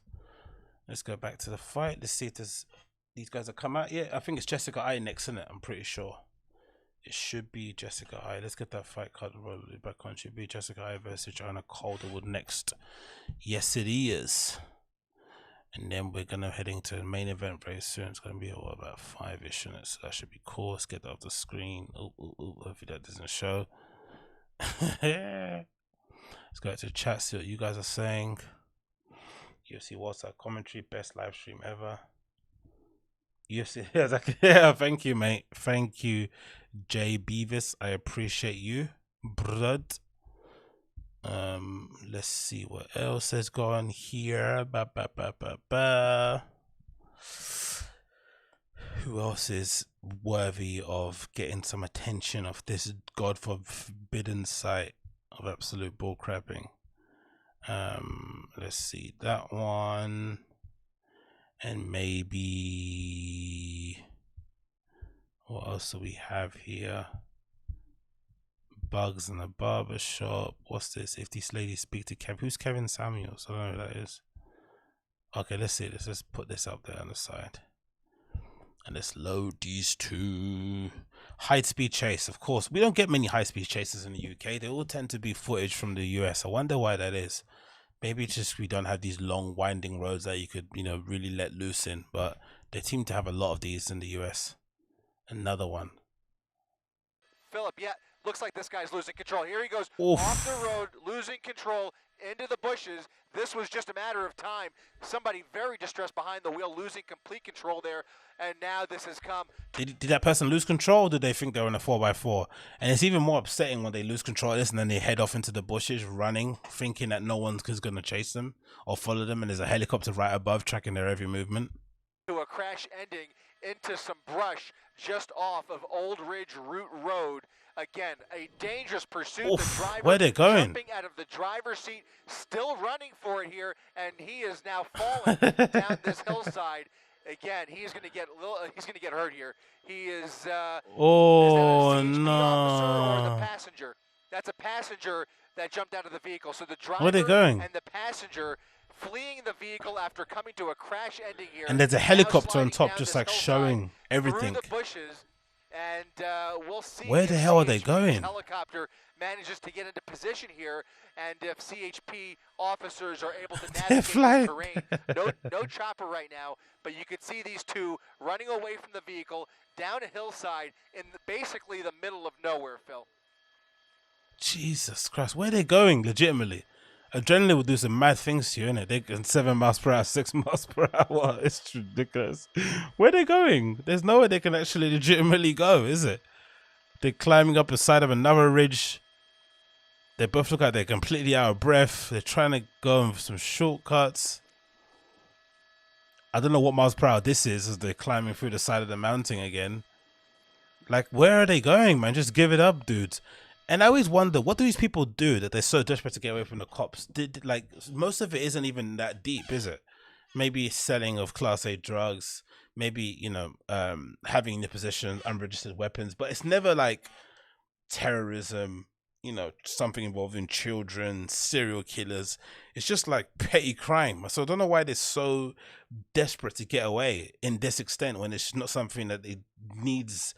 Because I guess in America too, they have that thing where every little thing that you do after you've been told to resist arrest is now becomes another crime or added to a docket sheet, right? This is like evading arrest. This is like putting other people in danger. All these sort of things added on top of it. So they're only making it a bit worse for themselves, really. But I guess when you live that lifestyle, innit, is what it is. Yeah, Philip, Look what they're doing. I'm losing you a little bit, but I'll go ahead and fill in the gaps here as we watch these two continue. Surprisingly, they're still able to walk and even jog down this hill here, despite being maybe slightly injured. You could see that tumble that they took as they were fleeing the vehicle. The two of them still continuing down this hillside. The driving, brushing as his you hair, mentioned, was really dangerous. still going both down. on the freeway, and even once they got off the freeway, they were swerving all over the road. Do they get away, or do they just like continue to keep walking outside of the Not mountain? sure if that was a stolen vehicle or what the original Wow. want was. We're still trying to gather that information, but these two are trying to hide out. They're looking for a bush or 5 miles per hour. a place where they could hide and try and evade law enforcement. They're not looking to hide. They're looking to get away. That's what they're looking to do. This guy on the news report as well is not reading the situation well at all. They're trying to run. They're trying to get away from the police. Over here. The funny Jesus thing about Christ, it, look where they are. There was another pursuit just prior to this pursuit, which was coming out of Bakersfield. Just That is a serious hike, isn't it? In the opposite It's direction. 8 miles per hour, 9, So 5, 6. was already gathering units in this general area when this pursuit started to enter their jurisdiction. And Where now are they? There are They lost a number them. of units that are pulled over here. I don't want to lose these two per se, but Holy shit, they where are trying they? to hide out. I would show you that there are more units gathering up above where that car crashed, but at this point, yeah, we'll see that they've made their way down just a They're little not trying to bit hide here. out though, I are don't they? see anybody going No one's coming down. You can see officers with their long guns drawn. If they were fit enough, they could actually get away from this because the police aren't looking like they're getting on the other side of that ridge on the bottom. Not chasing them down that hillside. Clicking the subscribe. Hello. So did they get away? I wonder. I wonder if they actually got away. I'm really curious to know if they actually got away. That is insane. Legitimately one of the most insane police chases I've seen in a long time. Okay, they're coming out now. Jessica I is coming out into the ring, looking confident, strutting in there. Is she getting booed, I reckon? Is she getting booed? Is she getting booed? I'm curious. Forward to the matchup. Okay, no, not getting booed. From what I can see, no, not getting booed. But yeah, Jessica I is out. She's getting herself patterned up. Joanna Caldwell is out too. The fight tape, both of them are 34, 5'6" each. Same weight, reach. Jessica I has a slight advantage, 66 inches to Joanna Caldwell was 65.5. This should be a good one, man. This should be a good one. Let's go back to comments, see what you guys are saying about that. It's awesome here in America. The Biden's first day. Okay, on 12 miles per hour. Stolen drugs warrant. Okay, fair enough. Those cops have calves of steel. Oh, sorry, I meant the suspect. Yeah, definitely, man. The way they were going down that hillside was just phenomenal, to be fair. Absolutely phenomenal. Big up those guys. I don't know how they did so much. I think if they're fit enough to actually go down the entire side of the mountain, which might be 10 plus miles, they should be okay. Yeah, but let's see, man. Joanna Calderwood representing for this little island of ours, Scottish Queen. Let's see if she can put a little W next to her name in this fight. Jessica Ai is nothing to ramp with, sorry, to be honest, even though people hate her. Are people going to be booing her when she says her name? Let's see. I'm curious to see if people are booing her. No, okay, fair enough. No boo so far. I think everyone's being pretty kind and fair to the fighters as they're fighting today. That's good to see.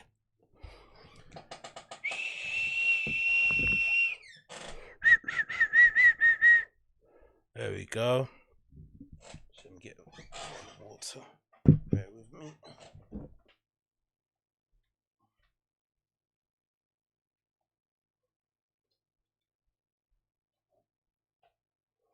Okay, ring card Gill is back. The fighters are squaring off, and bang, first round is started. Straight in, no tapping. Oh, right hand overhand, 4 minutes 55, 53, 52, 51. Jessica Ai is going straight into the action there, not messing around. They're clinching each other. No love lost, no tapping of the gloves.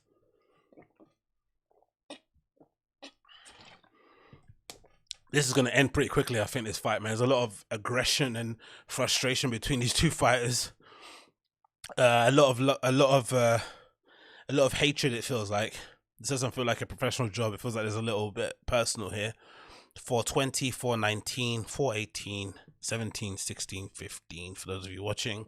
First round of Jessica Ai versus Joanna Calderwood. Jessica Ai has got Calderwood up against the fence, trying to gain position, throwing some short right, left, and right hands.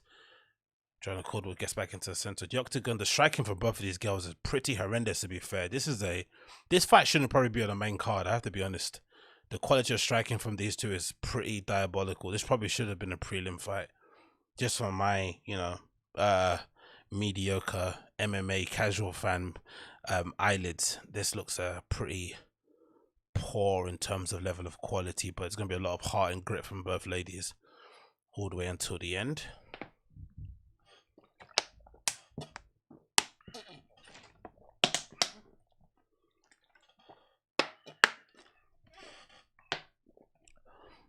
And 320, 319. Oh, good short right hands there from Jessica Ai. Connecting pretty well. Clenched up now against the side of the octagon.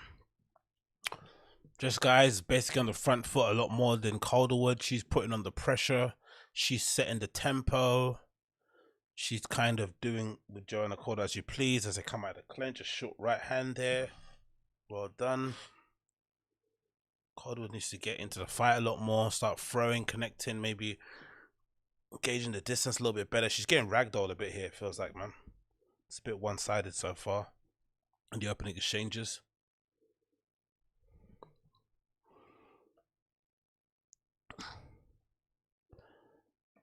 There we go, left hand. This is a weird fight, man.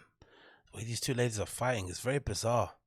There's loads of clinches, there's loads of short punches in the clinch, but not much work besides that when they're both sort of standing apart from each other. Jessica Ai's got Calderwood up against the fence a couple of times, but hasn't really used it to advantages. Apart from when they kind of, break from the clinch.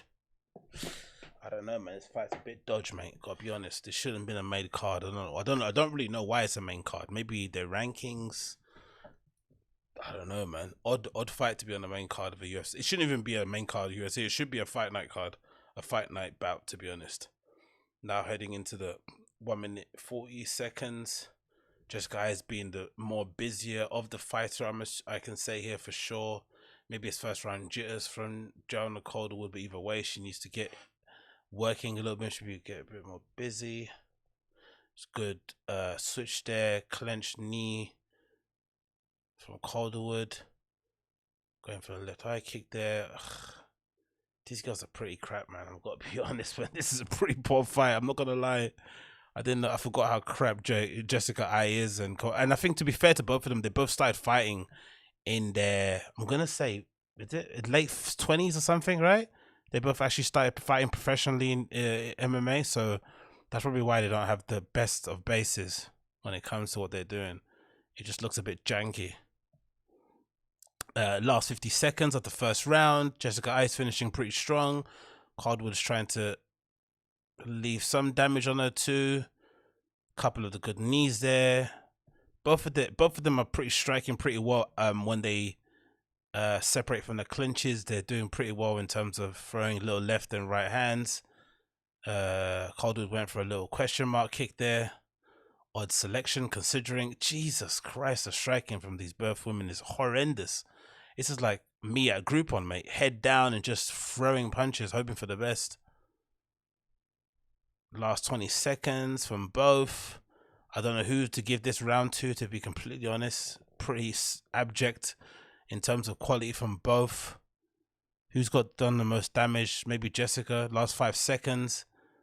Yikes, man. This is horrendous. Terrible fight. I'm not gonna lie, but I don't know who to give that one to be fair. I have no idea who to give that to. No fucking idea. But do let me know in the chat. Who do you think won that first round? Joanna Caldwood versus Jessica Ai.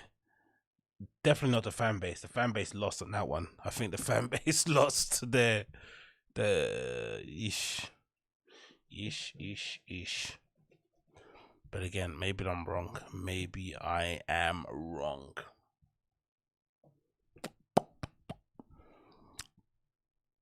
Jessica's been told to calm down, rest the heart rate, ice on the chest, bits of Vaseline, get hydrated. Oh, and of course, if you're watching for the first time, make sure you smash that like. Much appreciated. Let's get those likes smashed, please. Help me out with the old algorithm and all that good stuff. Much appreciated. The girls are coming out for the second round now. Let's see if this is a higher quality round. Whoops, I've got to take it off the screen. Don't want to get taken off of YouTube. There we go. There we go.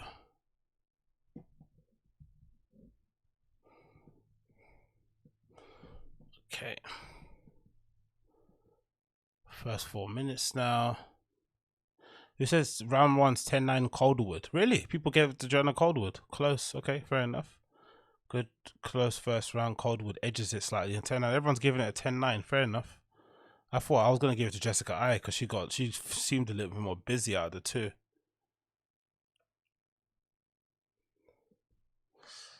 Quality is not very good though. I don't know how these people became professional fighters, man. Jesus. Surely there's better things to be doing with your time when you fight like this, but you know, maybe what do I know? 4 minutes, approaching 3 minutes now. 50.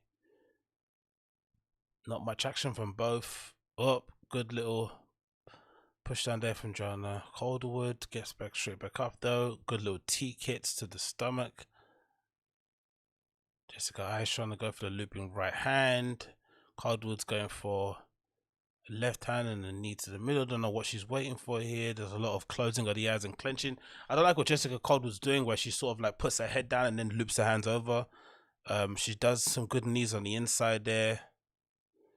Jessica Ai is still keeping those punches short and sharp on the inside. Little hooks and overhands.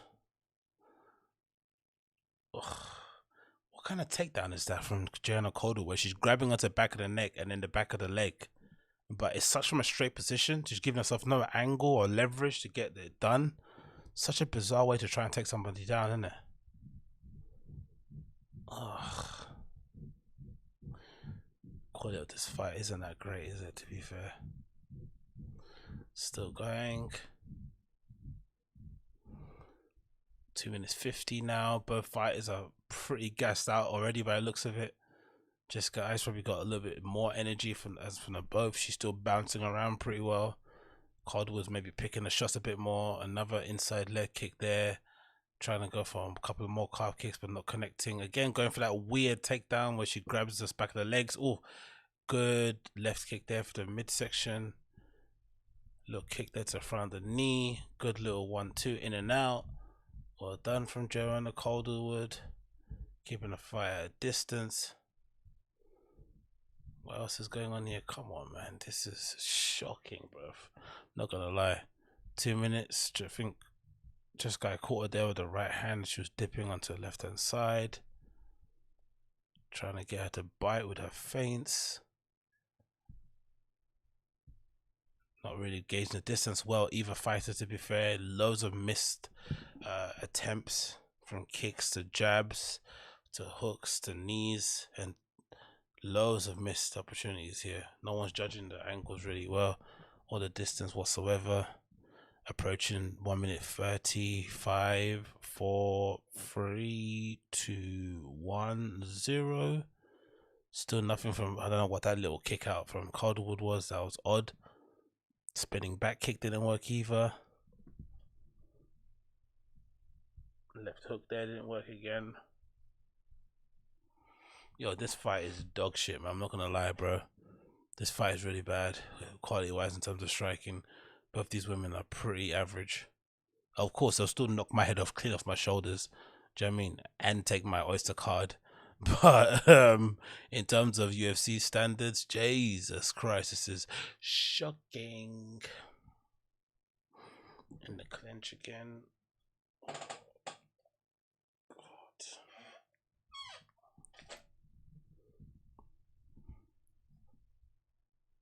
Last 40 seconds. I don't know what to say, but it's just pretty shit. I don't know who won this round. I'd probably say maybe if you gave the first round to Calderwood, you have to give it to Calderwood 2 again. Oh, nice trip there just before the round ends. Jessica I gets a great takedown. Nice little trip. Calderwood is now edging away to the side of the cage in order to prevent any sort of leverage from I. Grinding up the last few seconds of the second round.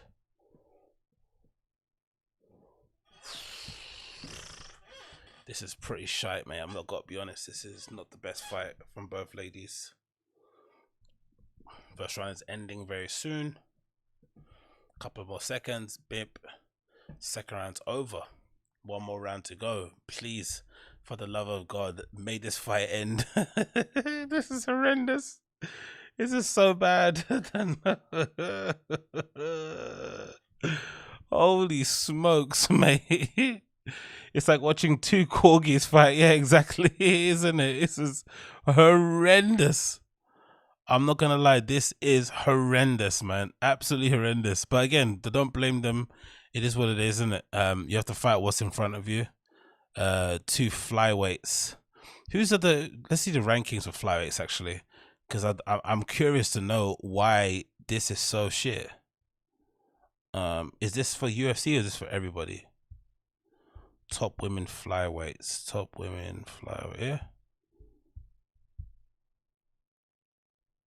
Okay, there we go. This is the flyweights, right? I don't know. None of these people are these all UFC fighters or no? Cynthia Calvillo, I think she is, right? Jessica I obviously is. Jennifer Maia. Who else is in it? So it's women's flyweight UFC rankings. Let's see. I want to see who is top because this is maddening to see how bad this is. UFC rankings. Let's see who is top here, because this fight is too shit, man. UFC flyweight rankings.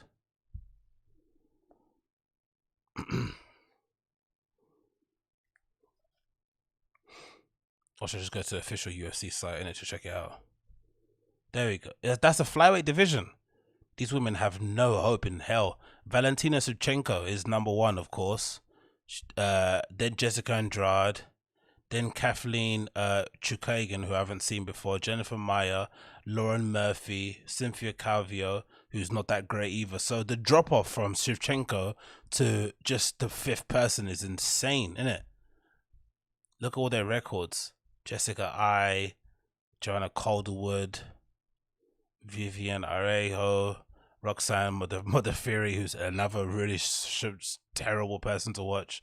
Antonia Shevchenko, I'm guessing is Thingy Shevchenko's sister. Alexa Grasso, Amanda Ribas. The flyweight division is pretty terrible. It's got to be said, man. Who else is there? Why is she down so low? Who did I see there? Tyler Santos. I thought that was somebody else, but Jesus, mate, the division's not that great, is it? And let's get back to the fight. Let's see where they're at. Still the same. 3 minutes 25. Jessica I's got her up against the cage here. I wouldn't want to judge this fight, mate. You'll probably go to sleep, to be fair. Jesus Christ.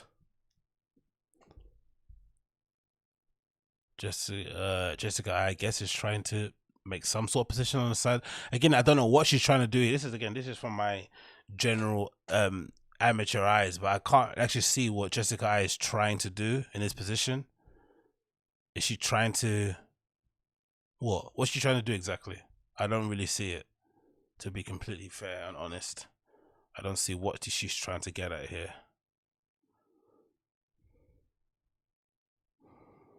Loosen the clench again. I don't know, man. These people, I don't know. I don't know what's going on here. Knee there to the inside leg. Yeah, exactly. No inaction on the side of the cage. Separated back into the middle. That's how shit it was. Good knee there from Joanna Calderwood. It's like they're tapping each other, isn't it? Another good strike there to the leg. I wonder seriously if one of these women could legitimately beat Logan Paul in a fight. What do you reckon? Do you reckon Logan Paul would beat these women up, or do you reckon they'd actually win?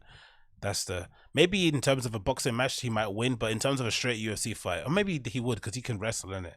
I wonder, could these women beat up Logan Paul or Jake Paul? They're still scrapping here, going for 1 minute 40. I guess if everyone's correct and Joanna Calder's above in points, it means Jessica I will have to finish this fight in order to win. She'll have to get a finish. And she looks like she's as out on her feet as Joanna Calderwood is going for a takedown, lazy attempt. Joanna Calderwood gets some sort of guillotine. Nope. Just goes for a few more strikes. Couple of more strikes just thrown from the shoulders. Nothing coming up from the hips. That's just pure tiredness. A couple of good teak hits there from Joanna Calderwood. Open mouth, tongue out, breathing, sucking air. What is that technique, honestly, where they grab the back of the head and grab the back of the leg? I guess that's like a little tease to show your opponent that you're maybe trying to take them down, and as they reach back down, they let their hand down, they can hit over the head, I guess. But she's doing it in such a clunky way. She's literally doing it in steps, like 1, 2, 3. It's like, you know what I mean? It's not that smooth. Maybe it's not a fault in terms of her skill set, but Jesus Christ, this is making my eyes bleed. Not gonna lie. Logan is so much bigger than them. Okay, yeah, fair enough. I'm just thinking if like Dana White to spite Logan or Jake Paul specifically, because he wants to fight Conor, and to spite him, just say, you know what, if you want to fight this guy, here you go. Actually, I wonder, it would be funny if Jake Paul comes in and does a little troll and runs in on the cage as they're fighting. We probably won't do that going for... Here we go. It's finally over. It's finally over. Jesus Christ. That was shocking, man. I'm not gonna lie. I don't know what the result is, to be honest, to finish this. What sort of replays they have here? Oof, that was a good high kick there, straight to the face. Okay, I guess Calderwood won then. But the striking was shocking from both, to be fair. Jessica I is terrible, man. Like, legitimately one of the worst. Like, don't get me wrong, Joanna Calderwood isn't that great either, but you know, she's from Scotland, so I'm always gonna rep her regardless. I don't give a shit. But fuck me, mate. Jessica I.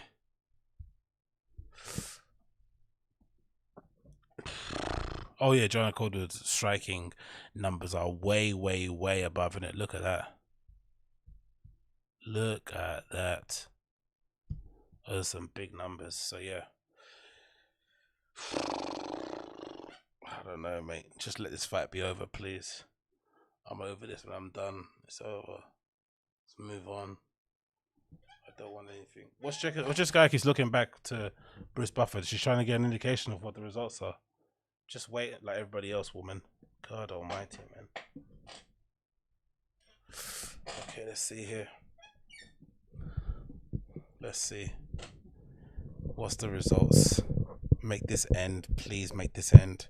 I've had enough. What's the result here? Bruce Buff. Oh, there you go. Joanna Calder won. Unanimous decision. Well done. Well done.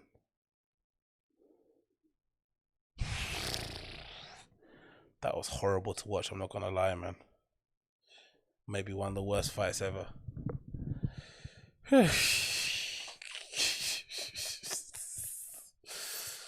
Oh, Jesus Christ, man. I swear to God, that was one of the worst fights I've ever watched in my entire life. Holy shit, that was terrible. Oh, that was terrible. Let's cleanse myself of that nonsense and watch another Warside hip hop video. Let's see what these guys are saying. This is, I guess, one of those hood question videos. Let's see what these girls are saying. These ratchet honeys. What would you rate yourself 1 through 10? A 10. Why would I not give myself a 10?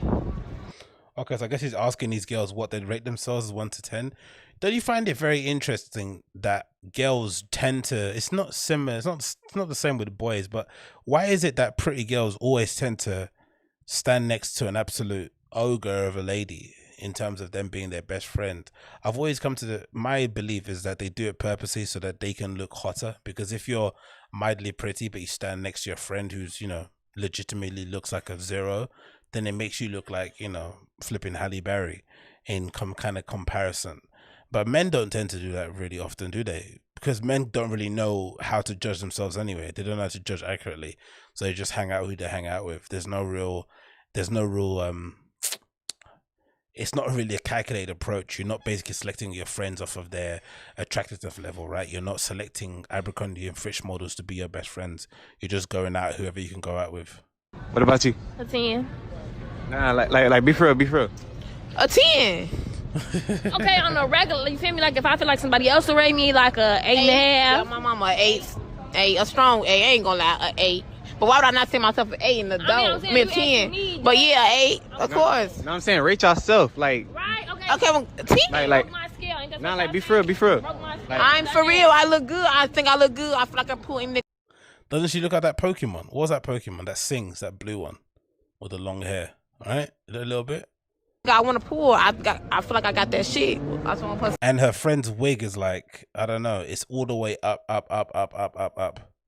And those fluffy slippers. It's funny that ratchet sort of style is like universal the world around, regardless of skin color, regardless of background. If you go to the most, you know, kind of trashiest of neighborhoods, you'll find other young ladies that look like this, dressing in similar sort of styles, right? The really outlandish hair, the crazy eyelashes, the exposed tummy hanging over the jean shorts, right? Same. So you do? The little French tips on the toes, French tips, like, you know, little nails on the toes. My confidence is up there. It's not low. I give y'all about like a 2 and a 3.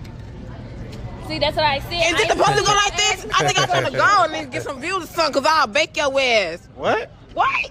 Did I start? B-A-K-E, bake. Put you in the oven. Fry you. What you mean? You already baked, bruh. That was funny.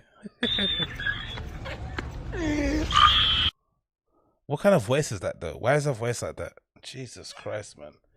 Some interesting human beings there, and it's some very, very interesting human beings. Let's go to chat, see what you man are saying. And they just woke up to cheap buy. Good to see you working hard. See you back in Berlin 2022. Yes, meditation, relax music. Yes, mate.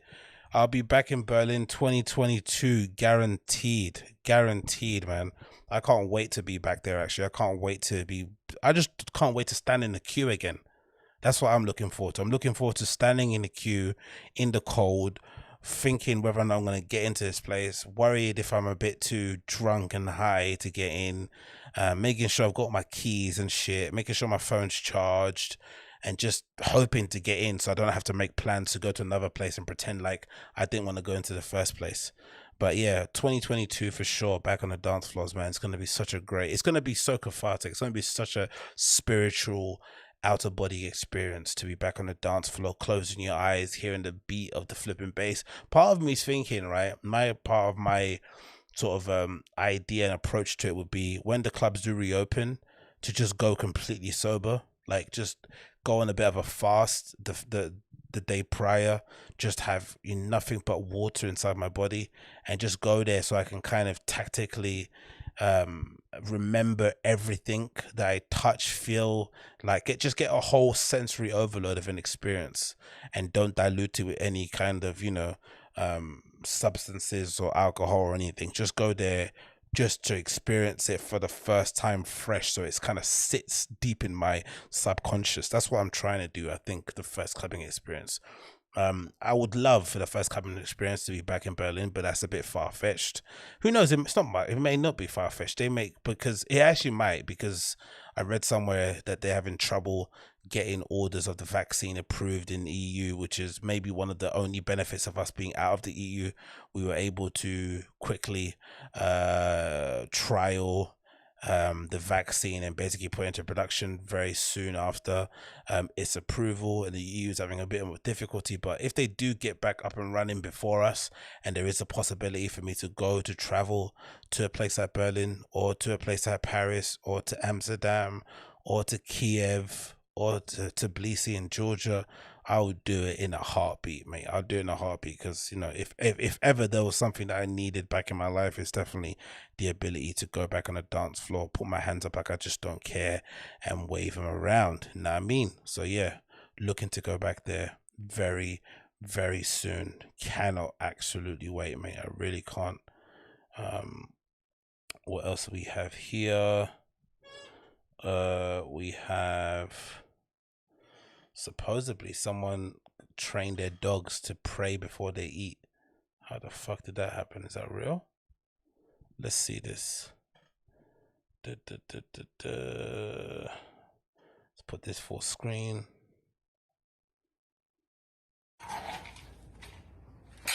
Okay, he's pouring out the little doggy treats into little bowls. Look how well behaved the dogs are, man. That's amazing. Okay, they put their heads down. Lula, vamos a orar. Amado Señor, te damos gracias por los alimentos que nos vamos a servir. Bendice las manos que los proveyeron en el nombre poderoso de Jesús. Amén. Wow, that's pretty cool, isn't it? All right, little born again doggos. Not too shabby, that. And then this story is pretty funny, isn't it? 19-year-old employee scams $1 million from a Kruger. What's a Kruger in the States? Is that like a Walmart or something? What is is it Kruger or Kroger, however you pronounce that? And somehow he got caught. I'm not sure how this young lad got caught, but let's see the news story regarding it.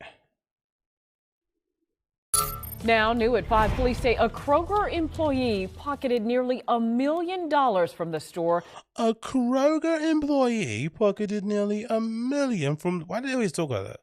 Before they say employees caught on to the scam. And tonight he is in jail. They were really happy about that.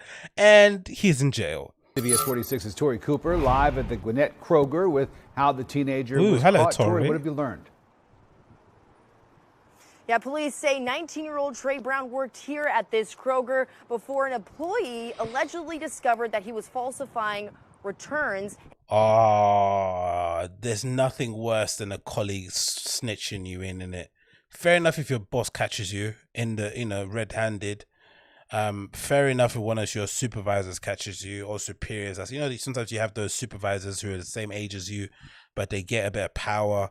They get a different jacket. They get a little name, they get a little walkie-talkie, and they start acting as if they're like a corporal sergeant in a flipping platoon or something.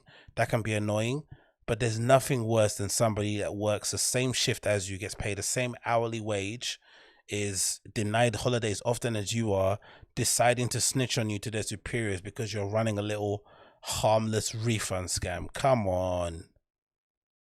And putting the money back onto his credit card for nearly 2 weeks. Now, police say without this vigilant employee, this scam would have continued.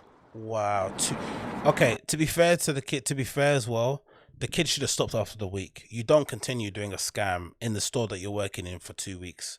You might run it for a week, maybe even a couple of days, and then just hand in your notice and keep it moving. The fact that he wanted to run a scam and then stay employed in the store is utterly psychotic, right? You should have an exit. Again, why are these people featured on these sort of sites? They never seem to have an exit plan, whether it's the person deciding to, you know, get involved in a high-speed police chase. They don't have any sort of plan in mind. Like, he's not going to a certain place, he's just trying to get away. He's not going to a destination. He's not trying to get to a certain cul-de-sac so he can run, you know, in between some buildings. Like this kid, he didn't have a plan in place. Oh, I want to get this amount from this little refund scam and then I'm gonna cut and bounce. He just wanted to continue working. That's not likely. Detectives say they believe this young man went big. A case that involved him stealing over $980,000 for nearly 2 weeks. Wow. And they only noticed because of the employee. He stole nearly $1 million and only the employee caught him. How disorganized is this? Is this a supermarket? How unaware are these people that are employed in these places where they had no idea this kid was running a scam to that level degree? Or maybe again it's COVID, so how many people are actually going to the store daily that they don't notice somebody's the take at the, because I've worked in retail, and usually when you do a take at the end of the day, the cash count, usually you balance it from terms of refunds and the money you had coming in, so you can spot in inaccuracies or discrepancies pretty quickly when you do the X and Y, or is it X readouts or Z whatever you do, right, where you get the long bit of paper from the till. So how no one else noticed this is flipping insane to me. Police say 19-year-old Trey Brown was allegedly falsifying more than 40 different returns on items that didn't exist without anyone noticing. Police say he would move the funds from the returns onto his own credit card, ranging from $75 a pop to $87 grand. Oh, okay, I get it. So all these little refunds that get done in the shop, because I guess they must process a high amount. I guess it'd be similar if you were doing this scam in like a Primark. It'd be hard to get caught because they run so many refunds on a constant basis that, you know, it's hard to spot them. It's like that story of that person who scammed the bank out of like a couple of pennies each day, and then, you know, accumulated a whole wealth, accumulated a lot of money basically. Through taking just a couple of pennies here and there. So maybe this is the same sort of premise behind this. Once he had the money on the credit cards, he took that and purchased cars, we believe at least 2 cars, clothing, guns, and a number of other items. Standard black guy itinerary of stuff to buy in it. Cars, guns, clothes, and other stuff. That could probably be pounds of weed, a couple of boxes of Percocet, maybe a couple bottles of lean. You know the deal, innit? You know the Local deal. shoppers stunned that someone was able to pull off a scam of this magnitude at their local Kroger. What does a 18-year-old know how to spend $1 million? If he can do it, some other people that are around him knows how to do it too. But police say one of the cars Brown purchased was a Camaro, and his alleged shopping spree finally took a destructive turn when Brown totaled the Camaro prior to being arrested at his home for theft. Oh, no. Now, police say funds were returned to several different outlets once Brown was arrested. But many people we had a chance to speak to today in this parking lot say a teen like this likely had help to create a scam in this size. Reporting live in Duluth, I'm Tori Cooper for CBS 46 News. Or maybe he's just really smart. That's a really, really clever scam, to be completely honest. I don't know how he ran it, but fair play to the guy, man. Fucking fair play. But anyway, here we are. The big one now. Michael Chandler versus Dan Hooker, it looks like, right? He's in the cage here. He's feeling himself. This should be a good one. This should be far better than that fucking Jessica Eye versus Joanna Coldwood fight. That legitimately made my eyes bleed. But yeah, let's see this one. Let's see what you guys are saying in the chat.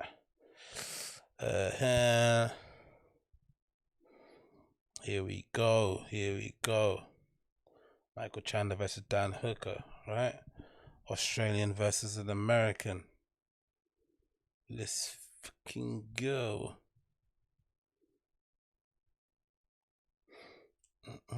Let's get back to the Tapology listings here. God damn it, it's late already, isn't it? Okay, last fight before the title fight, or last fight before the main fight, actually, title fight. Dan Hooker's approaching the octagon. It's getting stripped now.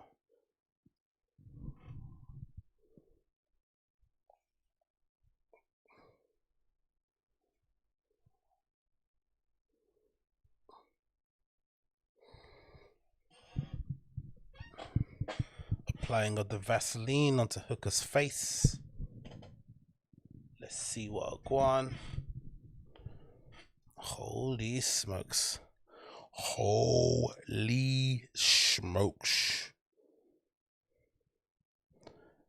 This is a big fight for Michael Chandler, innit? He's been on the outside waiting for his opportunity to fight in the UFC. He's finally got it.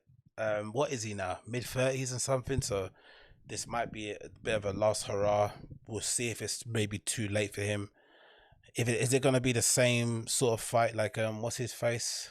Who came from Bellator, or he came from one championship? Not his, what's his face? It doesn't matter. The one I lost to Jorge Masvidal. Well, one day it's gonna be the same, or if he's gonna be able to step up. Let's see what he can do, man. Let's see.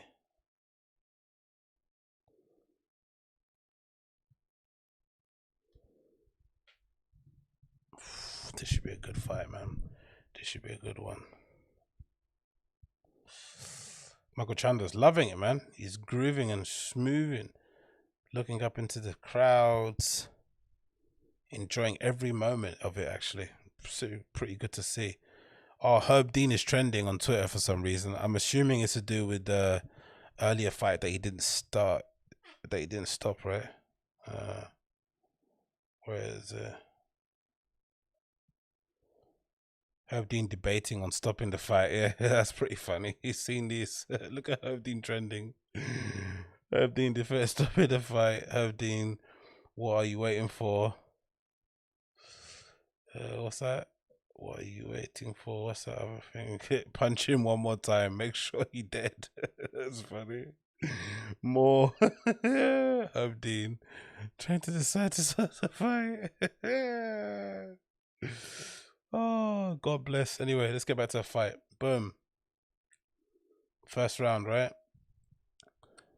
Chandler's bouncing up on his feet, feeling it, screaming, loving it.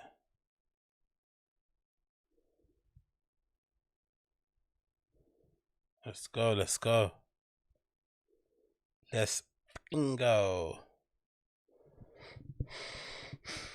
Yeah, let's see what Michael Chandler has to offer, man. This is a bit of a baptism of fire into the UFC, and they're facing Dan the Handman Hooker, mate. Jesus Christ.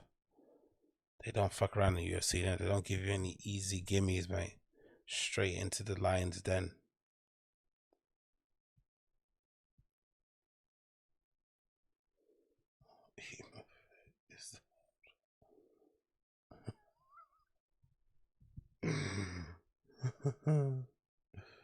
Oh Jesus, she's still talking about this. What's she talking about now? This is the problem for you. I understand she keeps going to date quite I don't know. Anyways, get back to the fight. Come on, show it. Let's go. Whoops. All right, first round.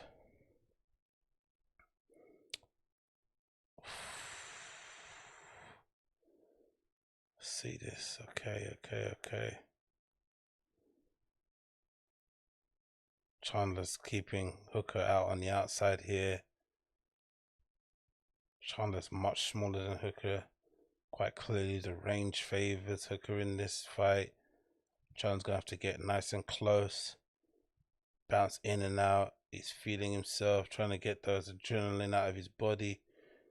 Chandler's built, innit? He's a little stocky machine. Looks like Sergio Aguero. Good thigh to upper body proportions, it looks like. Hangman's built like he works on a building site, but he's got a mean left hand on him. Here we go. A couple of low kicks down the calf on the outside from Hooker, keeping Chandler back. They're both jockeying for position. It's a tentative first round. Definitely tells a lot of respect between both of the fighters. They don't want to give everyone an opportunity to win here. A couple of punches down the midsection there from Chandler, still keeping Hooker out on the outside. Trying to change levels and angles. Oof. 3 minutes 30 now, the first round. Dan Hooker is obviously connecting a lot with these low calf kicks on the outside. Just tapping, but there's a slight bruising starting to appear already on Chandler's left leg on the outside. He's still trying to face Hooker down, close the distance, hit into the mix section. Good overhand right there at the top of the head. Oh, Chandler's loading up. Oh, teak hit. He smashes Hooker back into the cage. Hooker tries to hit him with a calf kick there. Chandler's a spicy little guy, mate. He's got power. Look, yeah, his left leg is starting to swell up a little bit on the knee area. I don't think he could take too many more of the... Oh my God, it's over already. It's over. Oh, shit. Oh, shit. Oh, shit. Oh, my God. Michael Chandler's won. Michael Chandler's won. Oh, my God. Oh, my God. Wow. Holy shit. Holy shit. What a debut. What a debut. He proved everyone wrong. Look at that. Look at him. Look at him. Look at him. Look at that. Holy shit. Holy shit. That's amazing. Oh, shit. Whoa, what a finish. Did you guys see that? What a finish. What a finish. He's not Ben Askren. He is not Ben Askren, mate. He's better. He's better. He's not Ben Askren. He is not Ben Askren. He showed it and proved it. He is not Ben Askren. Oh my God. What a statement. What a statement. Michael Chandler, he has arrived. He has arrived. How did he catch him there? He backs him up into the cage, goes to the low section, and then the left hand comes over the left-hand side, doesn't see it coming, smashes him on the outside. Looks like he's going to go for a guillotine. That was a clever technique, innit? Shot from the body, puts his hands down, bang. Look at that. Fucking hell. Bang. Side of the cage, then starts, just holds the back of his head. Who did that before in the UFC fight before? He held the back of his head and just started punching him. That was Jacare, right? No, Jacare. Who was that, man? He just held the top of his head. Who was it? I love you, that guy, right? And he was facing, I forgot he was facing, he just held the back of his head and just started punching him inside of the cage. Michael Chandler, take a bow, son. Take a bow. What a debut in the UFC. Are you dumb? Are you stupid? Holy shit. Holy shit. That was good. That was good to see. That was good. Oh, what that Chandler. Oh my God, what a debut. What's he doing? Is Dan Hooker going to retire? He's taking off the gloves. Is he going to retire? What's happening with Dan Hooker? Is he retiring? Oh no, Dan Hooker's retiring, it looks like. Do you think he's retiring because of the fight or because he was planning to retire anyway regardless? Holy smokes. Is Hooker retiring? It looks like he is. He's taking off his gloves. Oh my God. Amazing. Amazing. Chat, what's going on? What's going on? Michael Chandler won. What a fight, bro. He finished that. That was so quick. Holy shit. Holy shit. Oh my word. Is Dan Hooker retiring? Looks like he is, right? He's taking his gloves off like he was anyway. Imitating that he is. I'm not too sure if he was. Oh my God. I'm proud to be an American. Michael Chandler, yeah. I don't blame you, man. He showed out, mate. He showed out. Oh my God. That was such a clever tactic, innit? He was going for the body a couple of times, innit? He started punching to the body, waiting for Hooker to put his hands down. Wow.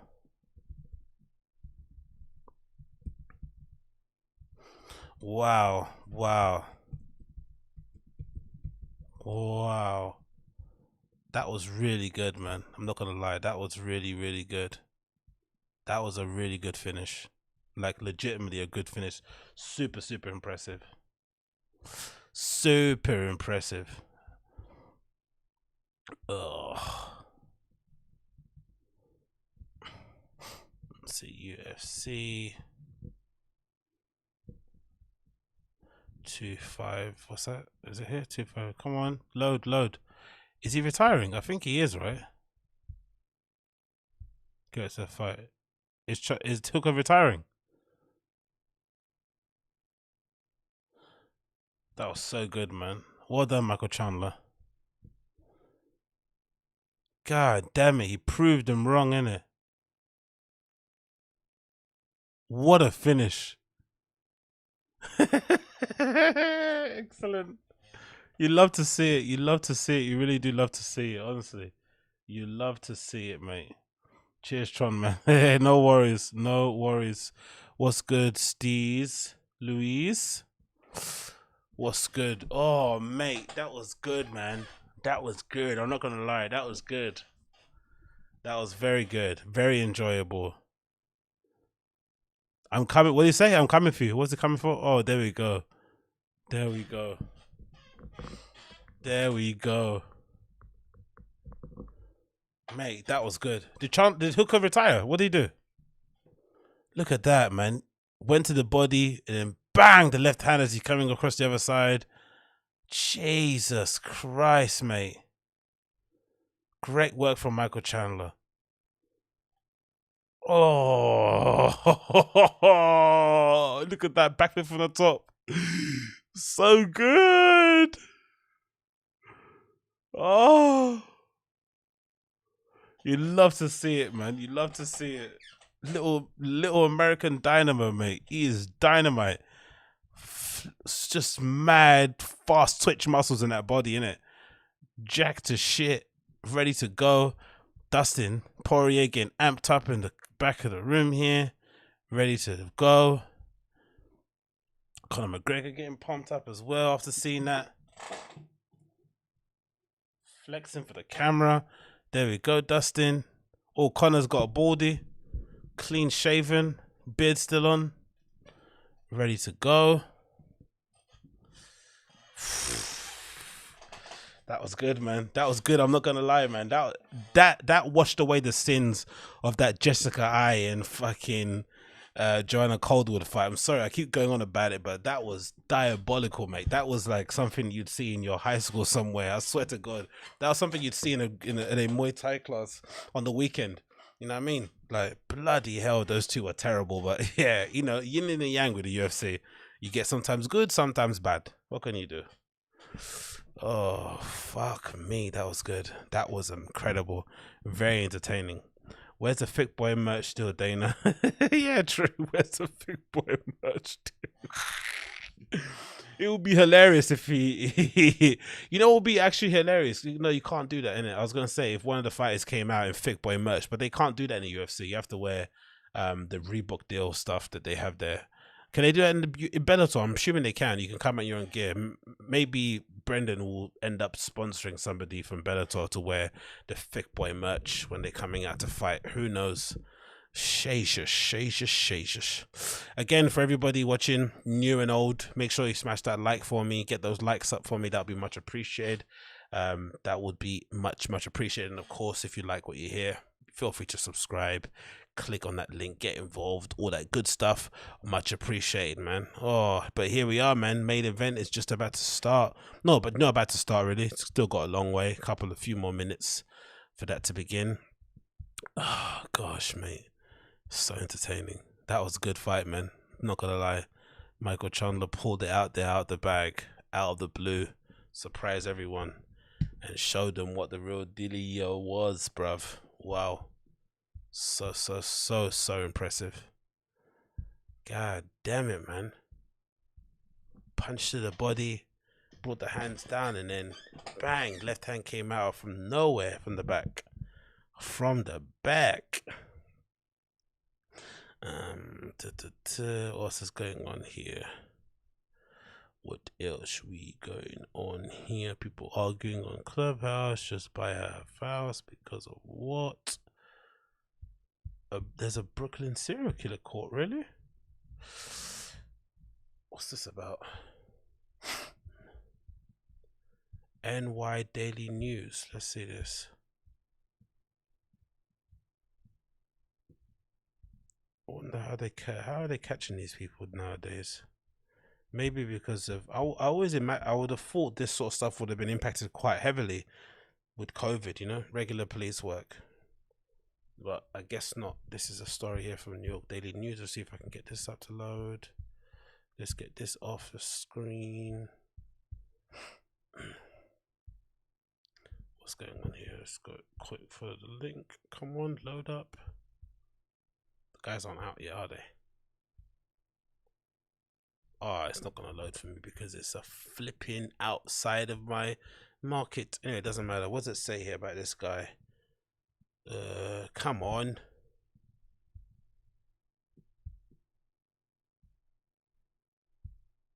Let's get back to the fight. See if they're out yet. I don't think they are they? Nope. Still the advert here to see. Yo, Donald Cerrone. Did Donald Cerrone like get paid to throw the fight? Because that fight was pretty embarrassing, innit? He came in all that prep for absolutely nothing, innit? It seems like, man. Like, not to be. I like the guy as well because he's always game. He's always up for fighting. But Jesus Christ, he did not do himself any favors in that fight against Conor. Just got completely swept to the side. What's this about? This whole episode exposes who really are the lies and we weaved in the past week. What is it? People are still going on about this Trisha Paytas and Shane Dawson bullshit beef that they've been having on the internet, isn't it? It's just annoying. No one cares, man. 10 years since Adele released her album 21. Again, who gives a shit? Ugh. What is going on here? What is going on? Burberry just left the castle. Let's see here. Oh, look at the car that Conor McGregor arrived in. Courtesy of who? Dana White. What is that? Is that a Bentley? I wish I knew what these flipping cars were. Maybe, you know, it's probably outside of my tax bracket or most of our tax brackets, but look at this. What car is that? Is that a Bentley? Or Rolls Royce? I'm just familiar with them.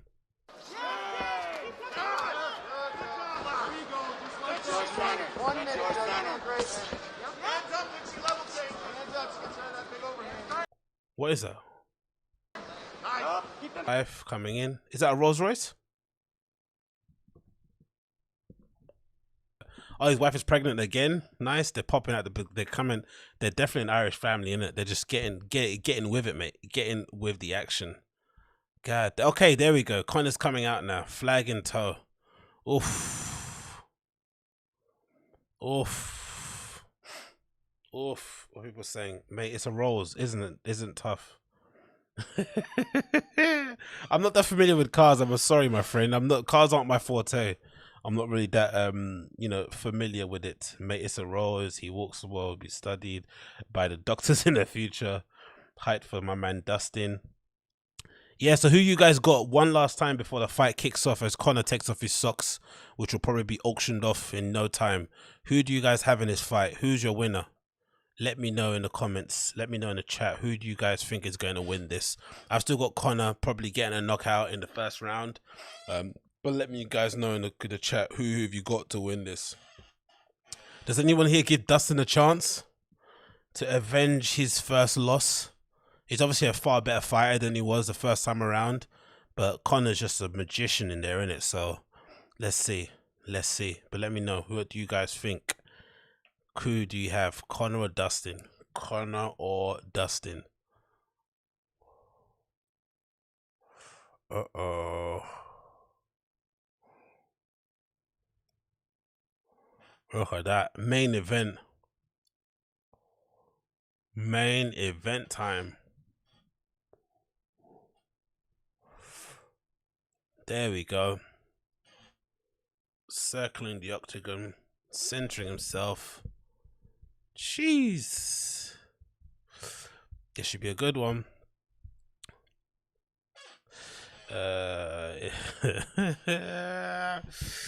Okay, let's do this. Let's do this.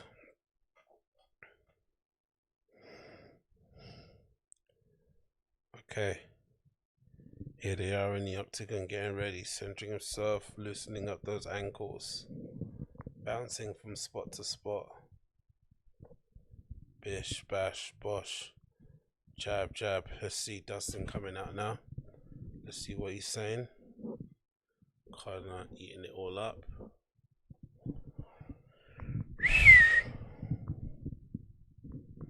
This is a big one, man. What's Conor coming off? Is it back-to-back victories, right? Or is it Khabib, then... No, is it Khabib, then Nate, then Donald Cerrone? So he's got 2-fight win streak, right? And Dustin is what, 3 fights after Khabib, or is it 2? Maybe it's 2 as well. I'm not too sure, actually. Let's double check here. I'm not too sure. Let's see what their fight cards are. Conor and Dustin and Conor, what are their actual records prior to coming into this fight? Dustin Poirier is there. What's his? Dustin is on a 1-fight streak. He beat Dan Hooker in decisions. Oh, Chandler just got him out of there quickly. So maybe there's a option for whoever loses this fight to fight Michael Chandler next, isn't it? Because he got a Dan Hooker out there quickly. And in the fight before was a grappling contest against Gary Tonin. He lost against Khabib, had a win against Max. Another cancelled bout, beat Eddie Alvarez, Justin Gaethje. He's had a pretty decent run in it, Dustin. Obviously, the one notable loss has only been to Khabib, which is everyone loses to Khabib. And then Conor's record is as follows. Okay, so his only fight back in the octagon was Donald Cerrone after Khabib, which was that a long layoff? It was a pretty long layoff, innit? From 2018 to 2020. And then I guess he fought thing in between there. Eddie Alvarez and Nate Diaz he beat before that. Jose Aldo, Chad Mendes, Denis Suva. So yeah, this could be a start of a good streak if he decides to keep this up. Let's see how it goes on. Anyway, Dustin Poirier is out, getting Vaselined up, ready to go. Let's see how this fight rolls out. What are people saying in the chat? Dustin by surprise knockout in the 3rd. That's what my betting slip says anyway. It's true. Where should I be streaming this from? I'm not too sure, man. I don't know nothing about streaming. Uncle Dana, if you're watching this, I have no idea what Robert Perez is talking about. I am not a streamer. I do not stream. I do not know what streaming means. English is my second language. I am paying for this fight like everybody else is. I am not doing anything illegal. Illegal is not my name. I do not know how even to spell illegal. I don't see Dustin getting a knockout. I think if Dustin wins, he will win by submission. I don't think he's going to knock Conor out, to be completely honest. It could happen, but I think if he does win, he'll either win by unanimous decision or he'll win by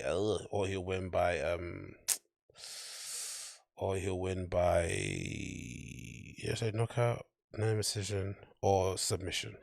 That's my theory. Conor's dancing in the ring and shit. Oh, let's see.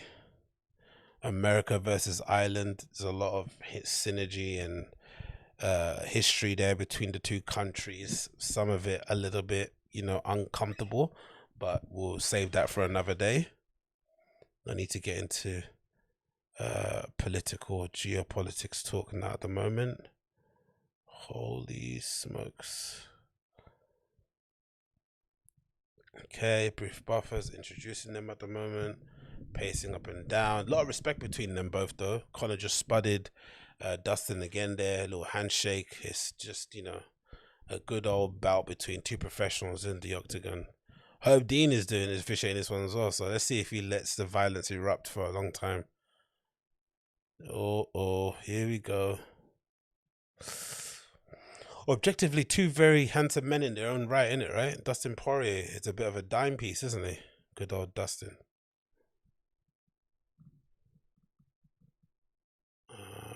Good old Louis. Is it Louisiana or Alabama, wherever he's from? He's a good little dime piece. Good little looking guy, isn't he? That guy. Yep, it is about to go crazy. You got that right. You have got that right. Okay, let's see. Let's see if all that time out on the sidelines has, you know, been for the better for Conor. He looks fuller.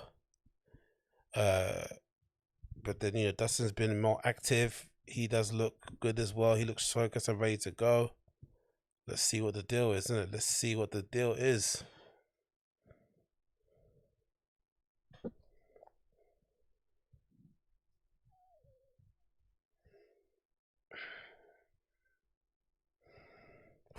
Looking forward to this one. I am looking forward to this one. Let's go. Both guys bouncing up and down on the spot, ready to go. Oh, Louisiana, yes, yeah, Louisiana strong. Dustin will outbox him going all 5 rounds. You think so? Okay, let's see. Going all 5 rounds. Let's see. We shall see. Again, for anyone new joining in, make sure you're smashing that like button. Of course, hit and subscribe if you want to join back onto the channel. That'd be much appreciated. Here we go. Here we go. Conor doing his rudimentary inside the middle of the octagon, kissing and looking up to the sky.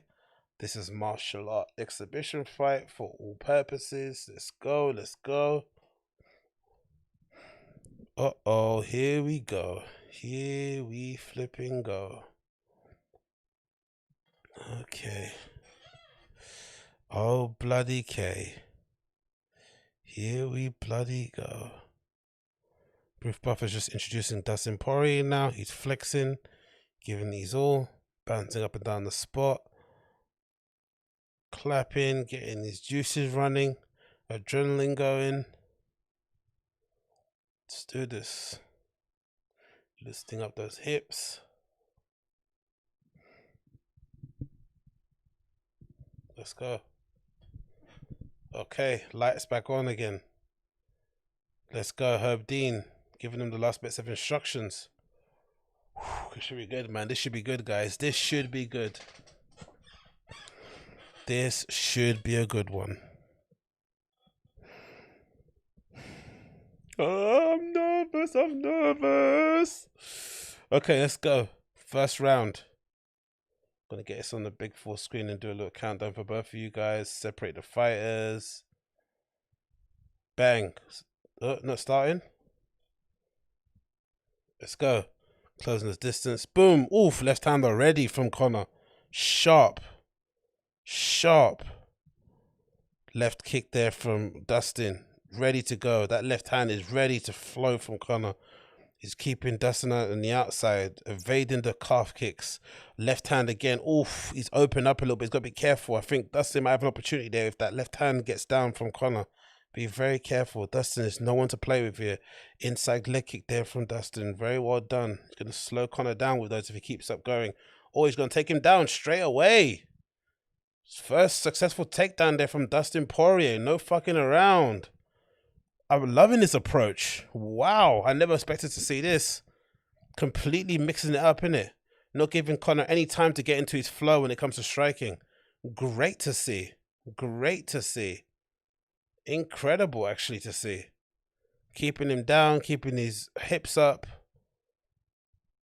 Cool. Very interesting approach from Dustin Poirier. Straight to the takedown, no mucking around. Underhooks there. Got the position in place on the side of the cage. Conor's now turning it around, trying to gain some distance. Switches it on the other side, the shoulder charge there. Oh, nice from Conor. He did the same shoulder charge he did to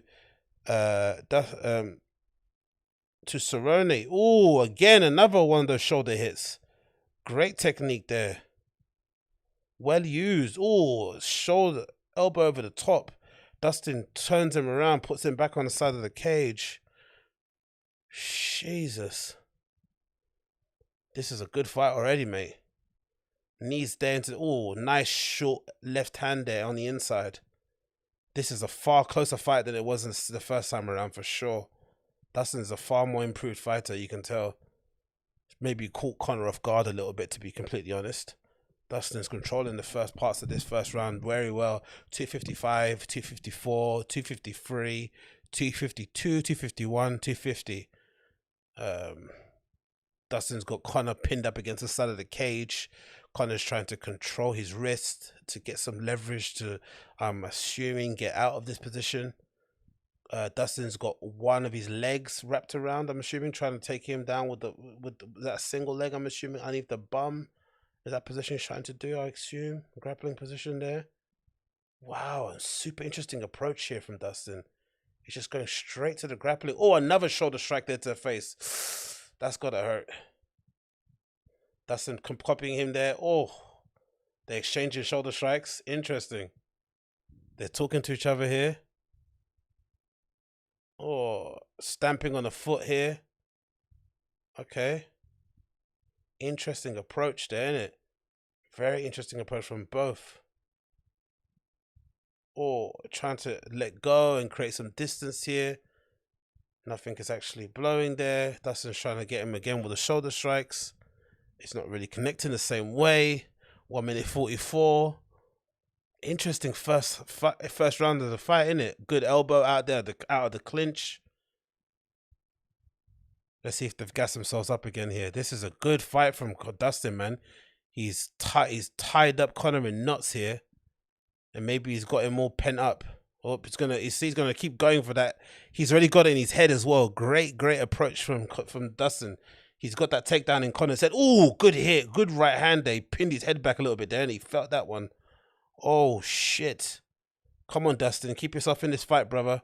He's swinging too wildly now. Relax. Conor gonna pick you off last minute, heading into the minute now. 103, 102, 1 minute. Oh, good right hand there from Conor. Popping Dustin Poirier's head back. Another left hand there. Pierced Dustin Poirier's guard.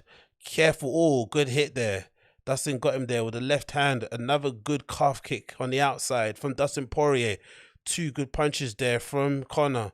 Dustin Poirier exchanges back there with 2 quick shots and a calf kick. That calf kick is eating up Conor McGregor's front lead foot. He's not even trying to check it.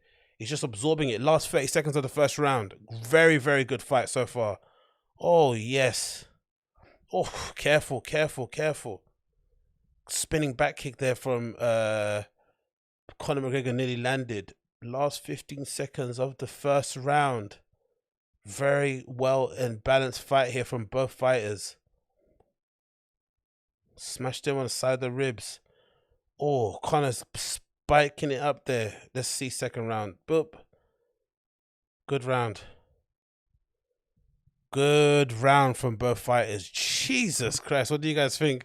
That was a tight first round, man. Wear him out. Conor will gas. Yeah, true. Conor will gas, and if this fight continues like this. He hasn't got the best cardio in the world, but you know, we saw that video prior. He was running up the stairs pretty well, and he's trying not to sit down.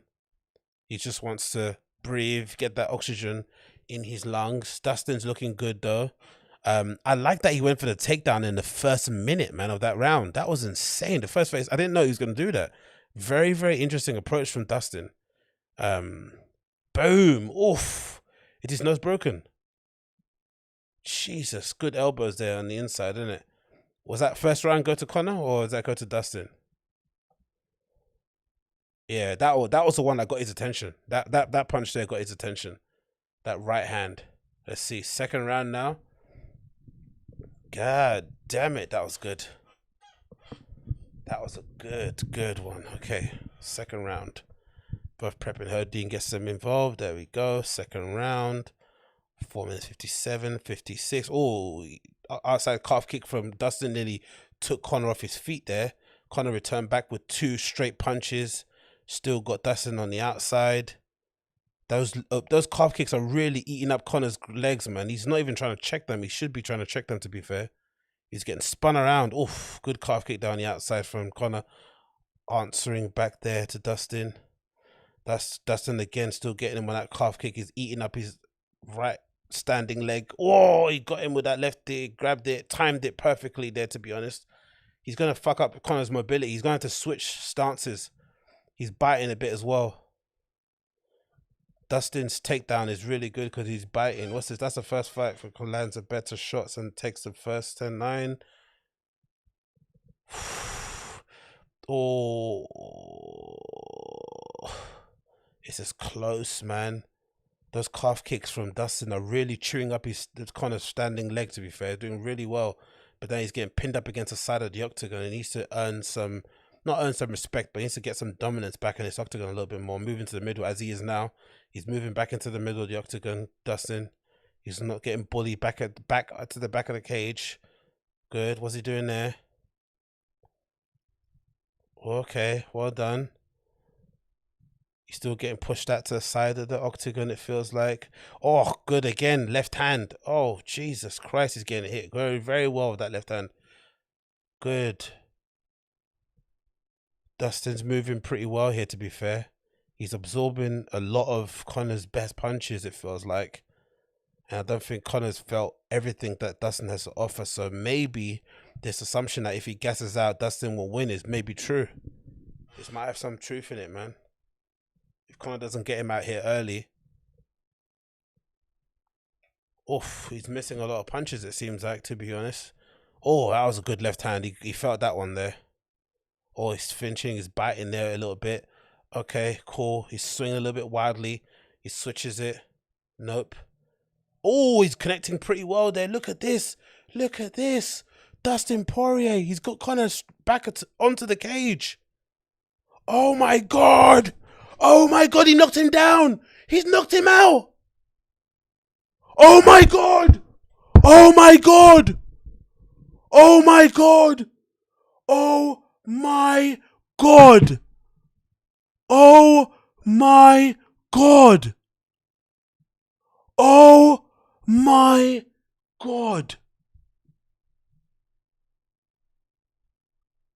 He knocked Conor McGregor out. Oh my God. Holy shit. Holy shit. Holy shit.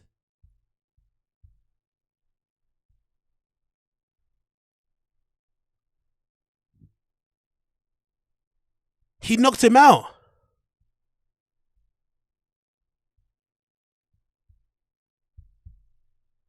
It's 1-1 now, isn't it? What happened to his knee?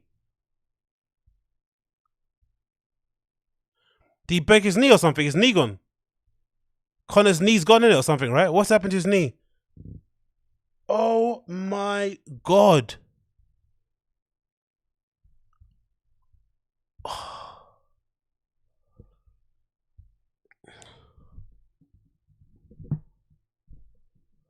Oh my God. Oh my God.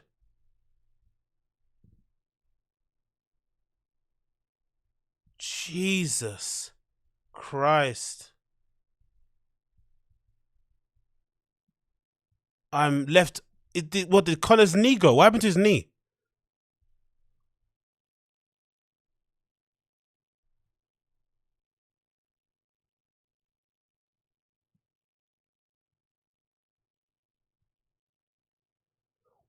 What's wrong with him?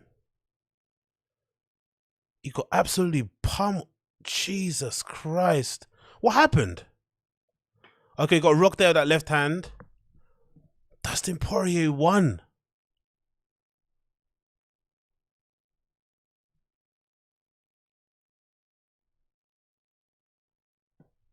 Wow. What happened to his knee then?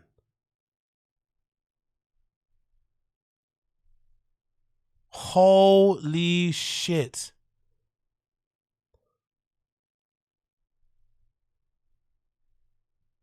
Holy shit. Incredible performance. Incredible performance. Incredible. Incredible. Incredible. Incredible. UFC is the best. Best out, man. You can never predict this shit. You can never predict it. Holy shit. What happened to his knee? His knee's gone, in it. He wasn't checking the kicks.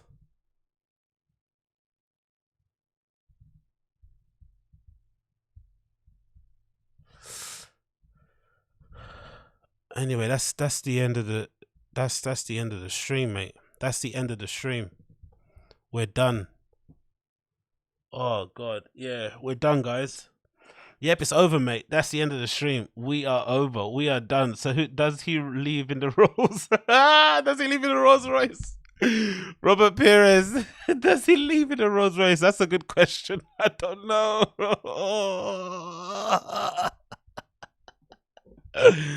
Oh, you guys are bad. You guys are real bad. Anyway, thanks again, guys, for tuning into the live stream. It's been a pleasure. I'm gonna go off to bed now, man. Oh God Almighty, what an amazing performance! Thanks for tuning in. First time tuning in, guys. Please make sure you smash the like button, hit subscribe, leave me a comment down below, all that good stuff. I'll see you guys again another time. Thanks for tuning in. It's been a pleasure to have your company. Peace out. Take care, guys. Peace. Peace, peace, peace, peace, peace, peace, peace. It's been a pleasure. It's been a pleasure. It's been a pleasure. It's been a pleasure. It's been a pleasure. Again, make sure you smash that like and leave all those comments down below. I love it. I love it. I love it. I love it. I love it. I love it. Take care.